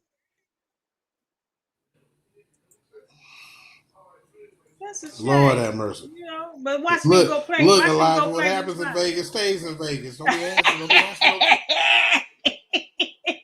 I ain't got no questions. Y'all come back on. Y'all go to the show and come back on Sunday and don't ask no questions. Don't say nothing. Whatever happens in Vegas, stayed in Vegas. Come on here. Come on here, Gil. Whatever happened there, stayed there. Come on. That's all I'm saying, y'all. So if you want to go, then you're free to go, and we're gonna make that available to you. Here's the thing, though, Gil. The hotels this week that I saw in the thing was the Paris and Treasure Island and one other hotel. I can't remember what the other hotel name was, but I pulled up the dates on those, and for those for the 8th and the 9th by itself was $600 some at those hotels. It was $634 at the Virgin for if you go pull up just pull up the dates and you'll see how much it costs. So if you want to go, then make sure you reach out to us and let us know. Hey, I want to go. Come on, the Grand Lux Cafe is one of my favorite places to eat. If the menu wasn't so big, what is wrong with the Grand Lux and the Cheesecake Factory? Why does the menu have to be 4,000 pages long? Anyway, Gail, we're at 13 minutes and I'm out of here because we've been on here a long time tonight. We've been enjoying this Friday. Oh my God! No wonder Somebody been peeping in the door, you know. Merdine Fielding, come on here. Come on about the slot machines. Listen, don't y'all talk about myself. Oh, by the way, let me say this to you though. If you decide, and Oh, Jesus. listen, let me tell y'all this. If you decide to go to Las Vegas, make sure whether you book through our travel, our travel agent partners, and get the discount, or you book some other kind of way, make sure you watch and make sure whether or not that hotel has what's called resort fees. Not every hotel on the strip has resort fees, but many of them do, and that is different than the hotel rate. So just because you see a rate talking about this $50 or $100 or whatever, that is not how much that hotel will cost you. You're going to add another $80 to $90 onto that for the resort fees, and that's how much you're really going to pay for it. So make sure you when you're booking, if you book through our travel agency and you get the discount, just make sure you make sure you're looking at the hotel to make sure there are no resort fees, or if they are, you know what they are, because all of them are discounted when you book through our people. So so it's a really low rate or no rate at all. So make sure you do that. But if you're not, yeah, you just got to know that's how it works out there. Um, Faithful says Supervisor Jackie can be at the slot machine for health related issues with the. Nicole says she getting the bootleg CD. Get the bootleg CD. Come on here. Get the bootleg CD. And Sister we like Rita to thank is our going to the Hershey store. sponsors. We like to thank our sponsors. I'm going to White Castle myself personally. Even though I don't like even though I don't like the White Castle in Las Vegas. If you've never been, it is not the same as Chicago. I just want y'all to know that. And it's going to still be about 85, 90 degrees in Las Vegas in October, just so y'all know. Don't you go out there in them denim dresses talking about, trying to be super holy, because you're gonna be hot. You're gonna be hot. I'm curious about this, Gail. I promise you I'm curious about this. Come out there with the minks if you want to. Y'all come out there with the mink stoves if you want to. Go ahead. Go ahead. Mm-hmm. Don't waste your time. Don't do it to yourself, y'all. Y'all don't do it to yourself. Just in case you get a heat stroke, you have to get health insurance. And you can call Total Life and Health. Y'all see how Gail did that? Talk about it, Gail. Y'all need to get that. We like that. Yeah, just in case you go to Las Vegas and you got that stove on, that mink stove. Not the coat, because you won't put that coat on, but if you wear the stove around your shoulders, just in case you get heat exhaustion. I've been trying to be grand. You make sure that you have the health insurance. Total Health and Life Insurance Group can help you out. Call that number 512-609-0434. And they can help you with your health insurance. And you need that life insurance policy. Gail, can I say this seriously though? Can I say this seriously? Because I know we're getting ready to get out of here. Let me say this seriously to y'all though. Because we started the show, and Gail, you started the show. I wasn't here when it started, but I was watching. And I saw somebody, again, talking about the young lady who killed her family and this, that, and the third. And it's a sad occasion, right? Because you got a grandmother, you got a mother, you got an uncle, you got, it's a horrible, horrible thing. I'm going to tell you what's even worse, though, is that we keep dying and having GoFundMe's as our backup plan. Like Life Ain't on Life. And there's two problems with that plan. Number one, ain't no guarantee that's happening. So you leave the debt. Number two, Sister Brinker said Total Health is hands down the best. A client, absolutely. In Tennessee, she's in Memphis, by the way. So y'all stop. Here's the thing, Gail. Not only do you leave that debt, but then you leave whatever else you leave behind. Whatever your bills are, whatever your family has to take care. I saw one thing where the mother got killed and now her 3 children, they got to figure out where to live. They had to move out there. Like, it's so much, like, in all seriousness, y'all, we as a people have to stop being behind on everything. Like, seriously. Leave something, put something in place.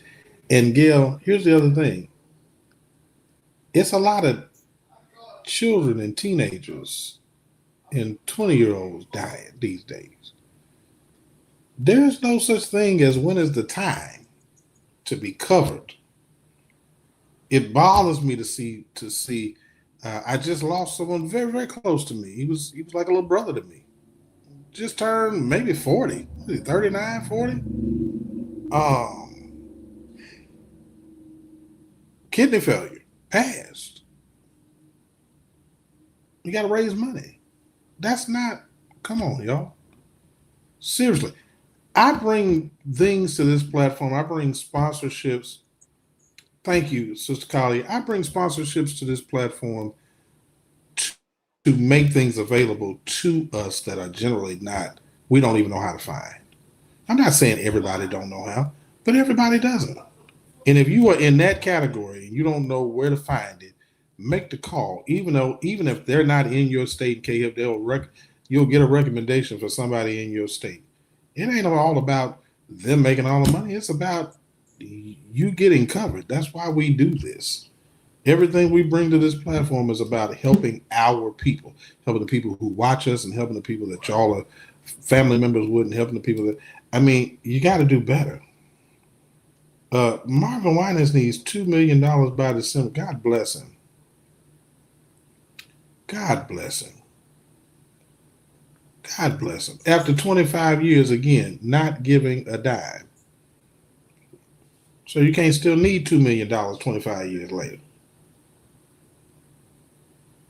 Thank God it was steel. Because if it was wood, it wouldn't even be still standing. But make sure y'all do that. Make sure y'all do that. And guess what? Had he had some key man insurance, he wouldn't need $2 million because he could go and get it. That's a whole nother conversation for a whole nother day, pastors. You gotta know how to set your stuff up right so you ain't gotta do all of this. You ain't gotta do all this. But Gail, I get tired of seeing it seems like we as a people beg more than anybody, any group of people on the planet. We are never prepared. What's really For sad nothing. is what's really sad is when these services are going on. If they have a service, they're asking people to give before they even put the person, whether in a wall or on Yeah. the ground or cremation. So it's best that even if you just got a $5,000 policy, Get something, y'all. Get some. I'm so dead serious. Sister Nicole said her dad died in 1999 and had just got into a plan. It was hard because it is. I'm dead serious. I have seen people, Gail, that just never took care of the business. Never took care of the business, and it makes me mad when people ask me, "Will I give to a GoFundMe?" When you don't have to do that. When you can get, why ask for a GoFundMe when for 10, 20, $30 a month you can be covered? Stop that. the money you spend on those lottery tickets, you can get a life The, insurance plan. Magnolia Brown, the reason that New Birth didn't go under is because they had an insurance policy. And when things hit with Bishop Eddie Long, they tapped into the policy and borrowed against the. See, people don't know how real business works. It's so many things. It's bigger than that. When you buy a car, get a policy that diminishes and goes down, so that if something happens to you, the car gets paid off. You buy a house, get a mortgage life insurance policy so that if something happens to you, you get sick, the policy will pay the mortgage. If you die, the policy will pay off the mortgage and doesn't even have anything to do with your life insurance. That just covers the paying off the mortgage. You don't have the mortgage insurance you get when you have a loan is not for you, it's for the bank. That's to protect the bank from you for you defaulting. You need a mortgage life policy that covers and it diminishes every year. It goes lower and lower and lower until you pay that house off. Like there are things that some people just don't, and we may do a whole show about that one time, okay, next week maybe, because people just don't know. Like this is more. You need insurance for more than just your car, and the insurance at your job is not it, y'all. Because when you leave, it leaves, or you got to get Cobra, you got to do some other stuff. Like y'all don't. It's so much. Get you something. Don't leave the burden on the people that you leave behind. Don't leave a They burden on. think, as Nicole said, you think we're gonna live forever? We're not gonna live forever. It is appointed unto man that he shall die. Everybody watching me tonight, if you living today, you're dying today. Because we gonna all get there. We're gonna all get there. The You're question gonna is, live forever, but somewhere else, not on earth. yeah, you gonna live forever. Your soul gonna live forever, but your body gonna die. And you're Yeah. gonna leave a bill behind for somebody else. So if you don't have that, make sure you get that. If you are a veteran, this company is one of the few. There's only 13 companies in the world that can convert a veterans policy into a regular whole life policy, so your policy doesn't go up. People don't even realize if you were in the military and have a life insurance policy, y'all know your policy goes up every 5 years. Every 5 years. And once you hit 60, it goes up by hundreds every 5 years. So that by the time you turn 70, it's nearly $1,800 a month for life insurance policy. Dental insurance. Come on, get the dental insurance, y'all. Oprah said the first thing you do when you get money is get your teeth fixed. That's what Oprah said. I don't know. I ain't never been a billionaire, but that's what she said. Oh yeah, Yoli, definitely the mortgage. Like listen, a lot of black people don't even know that that's a thing. But it is how you take care of your house. If you have a mortgage, you need a mortgage life policy. It is specific to pay off your house in the event that you die. If you get injured or you're unable to work, it will take care of those mortgage payments. We got to get educated on what it is that we need. And Bishop also, if you can tell for just a few seconds Mm-hmm. about if they have a stroke, heart attack, or Oh, something, there's policy coverage for that as well.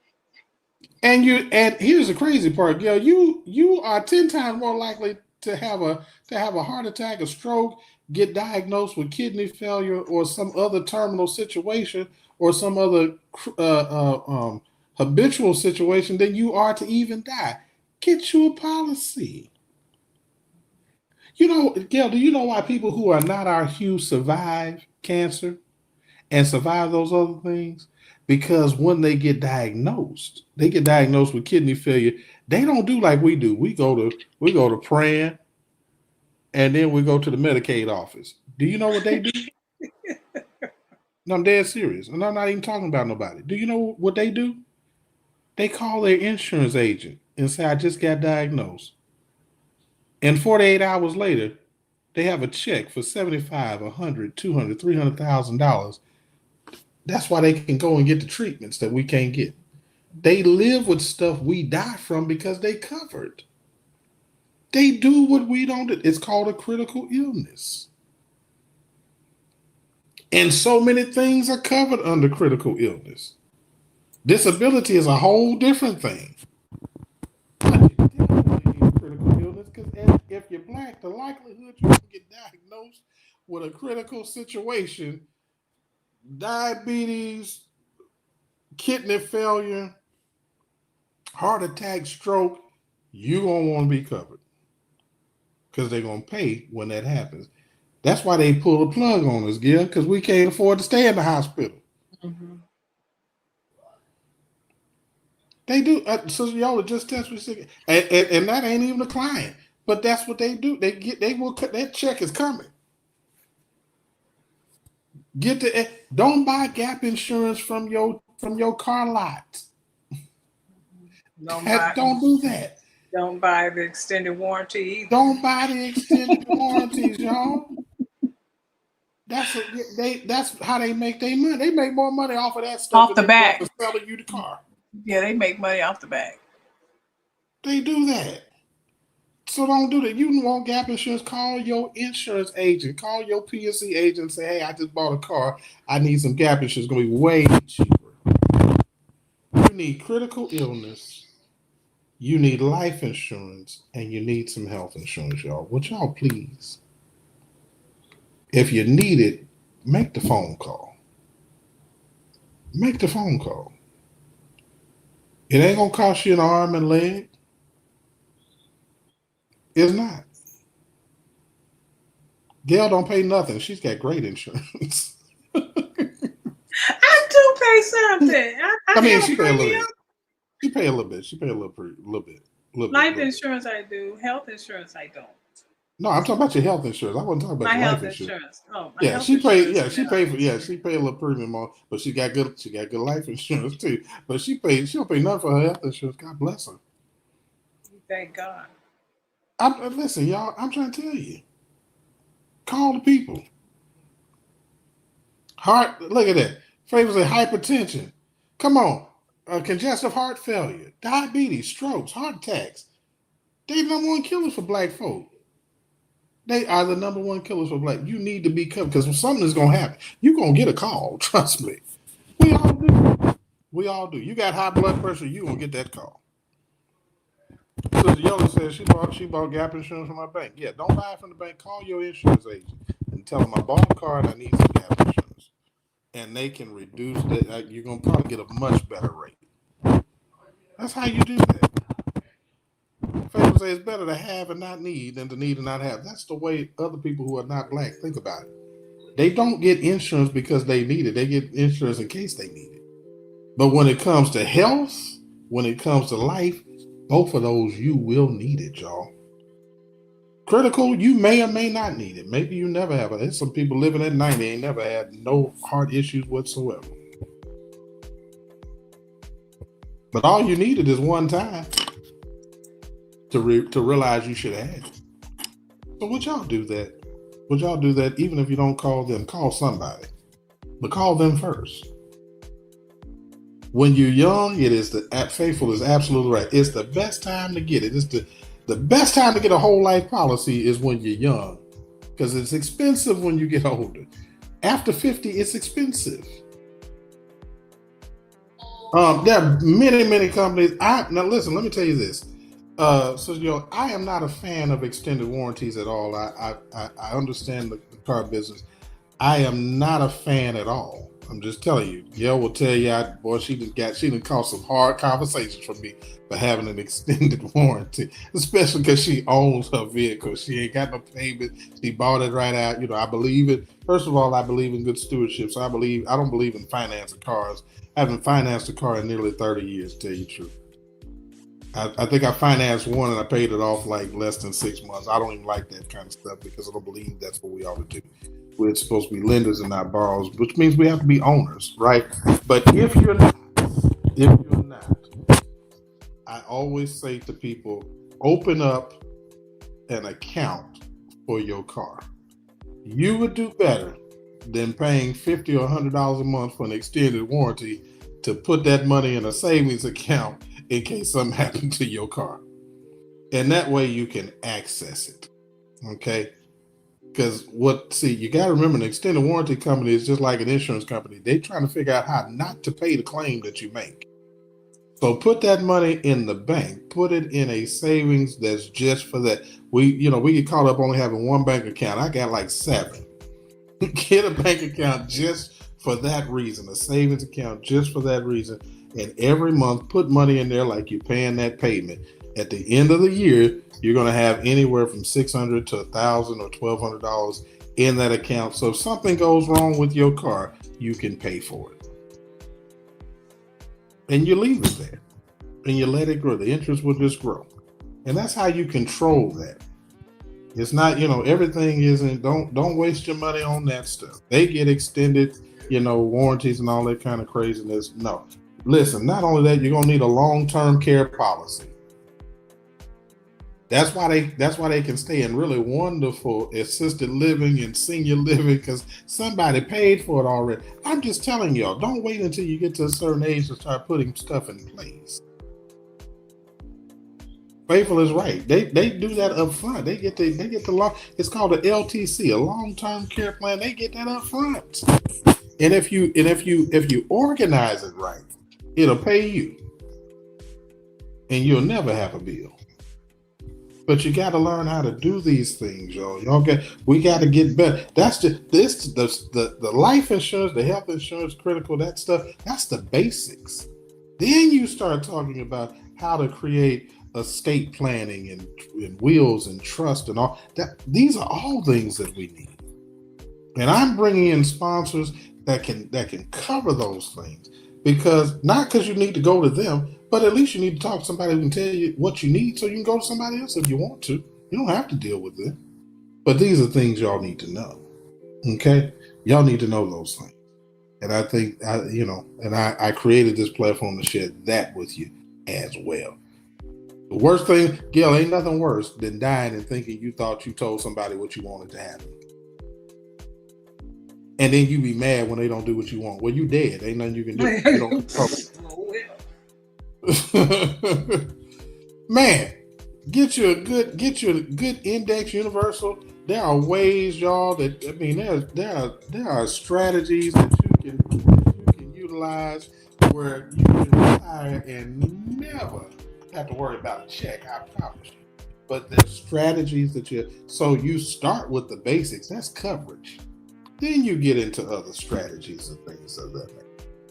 Yeah, I'm gonna do I promise you, Magnolia Brown, I'm gonna do a whole insurance show. I'm gonna be adding at least 1 or 2 per month, where we're just gonna talk about a lot of these different things, especially because it's necessary. Because it falls with different age groups. You need something different at 60 than you do at 50, than you do at 40, than you do at 20. And the best time to get it, let me tell you, can I tell y'all when the best time to get it? 15 days after your baby is born. You get a whole life policy there, it stays for life. It doesn't go up. It doesn't go up. There are people whose grandchildren right now got policies because of our sponsor, that they got $50,000, had a $50,000 policy when they were 7. By the time they on a 20 pay, which means when they hit 20, it'll be fully funded, and they never have to make another payment the rest of the days of their life, and they can always add to it. See, there are ways to get these things done. You just gotta know. And Faithful knows. I'm gonna have to bring Faithful on. Faithful, you're gonna have to come talk about something, because you clearly understand it. Your insurance policy will pay you if you're not careful. Magnolia Brown said her cousin's family member needs to go to the nursing home, and the dementia force starts at $2,300 a month. And here's the thing: if you don't have a long-term care policy, you got to liquidate all of your stuff before Medicaid will even kick in. You can't own nothing. You can't own but maybe $2,500. I'm talking about your car and everything got to be $2,500 or less before you can even get. People think I'm gonna just get Medicaid. No, you can't. Not if you got something. You got to get rid of all your stuff just to get it. Nicole said she told her brother from another that he need to keep his insurance because his body will be donated. Because people can't afford it. People can't. Y'all, I'm serious. Am I going to the Grand GM in October? I'm not going to the Grand. I am going to. I got a lot of people in Las Vegas. So, but I am going to Las Vegas. I promise you, I am. Y'all think I'm joking? Yeah, get it at birth. Get it at birth. You can get a lot of. You can listen. I've one of my former minister of music. He has since passed, and of course, he didn't have no problem being taken care of. But because of what his mother did when he was a child, when he became an adult, he never had a problem getting an apartment. He buy a car. People say, "How you get all these cars?" He buy a car every 6 months because he had access to funds. It was already there. So whenever he needed it, he just would go and get it, and then he'd pay it back or not pay it back. Listen. If you want to set your kids up, set them up in a way that makes sense.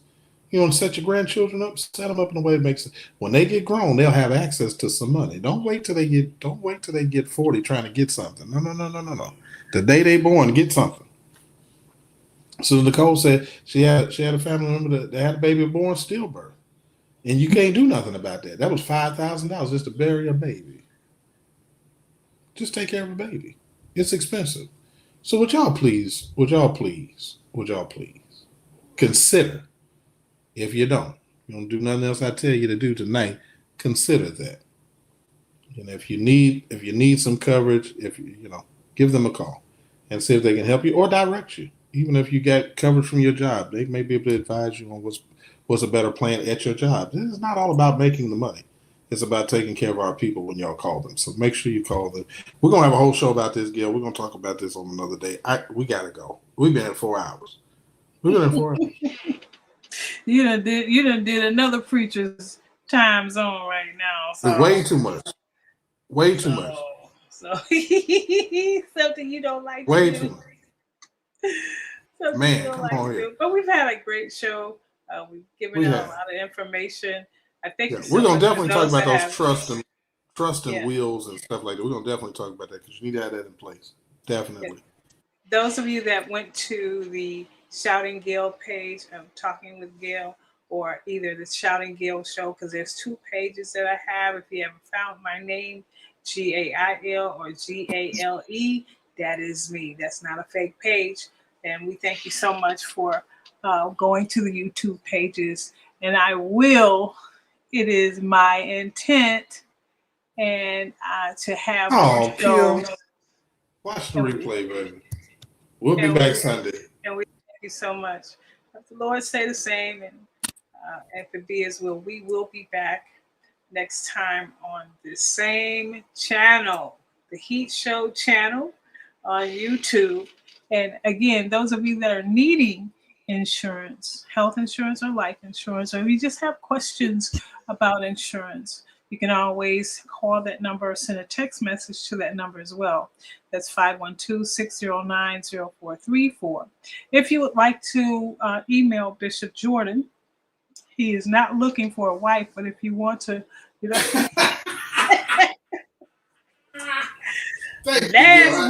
last week that was like wild. I mean, really, I'm like, ooh. I meant to reprimand Gail all night. She just reminded me to reprimand Gail. He let me have it, though. He did Yeah. let me have it. He did. I reprimanded her in private. He let me have it. I was screaming. I was hollering. I didn't know the response would be like that. I was like, for real? I'm like, what? I was like, okay. You know. Gail messy, y'all. Gail is messy. Y'all, Brika, pray for Gail because she's messy. Oh my God. She's messy, Sister Brika. Y'all pray for her. But we they look like Gail. They had a good crowd. They had a good crowd in Arkansas tonight. Looked like Bishop Maynard had a good crowd. I'm looking at everybody. We love our bishops. We love the bishop. We love the general board. We love the presiding bishop. We just want them to hear what the people that they're leading saying. We see you. And we don't want you to mess up. We want you to be strong leaders. We stand behind you. We see you. I ain't standing behind everybody because somebody called out Janet Floyd over prophecy she did not receive. You know what? Y'all prophets better get this together. Y'all better get this together. The people in this season are telling on you. They telling that no, you said this was gonna happen. They're gonna chase you down and put you on Facebook. Yeah.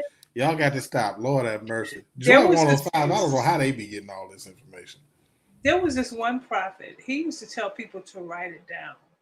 And if I be a prophet of God, you need to write it down. And they wrote it down, and they still waiting for some of the prophecies to come forth. And then they said, well, see, you can block your own prophecy. I said, now look, wait a minute. You know, Gail, you know, I was just finna say that because you got a friend that's a prophet that be telling people if they don't receive this because you didn't do what I said. Man, go on, that. Now all of a sudden the Lord taking back to Indian giver now. I said, boy, these people be killing me. He's been busy this week. He's been busy. He has. I'm not even mentioning his name, but he has been. He stays busy. God bless him. He preached last night and tonight. God bless him. That's Lord wonderful. Y'all pray the for word him. is being spread. Yeah.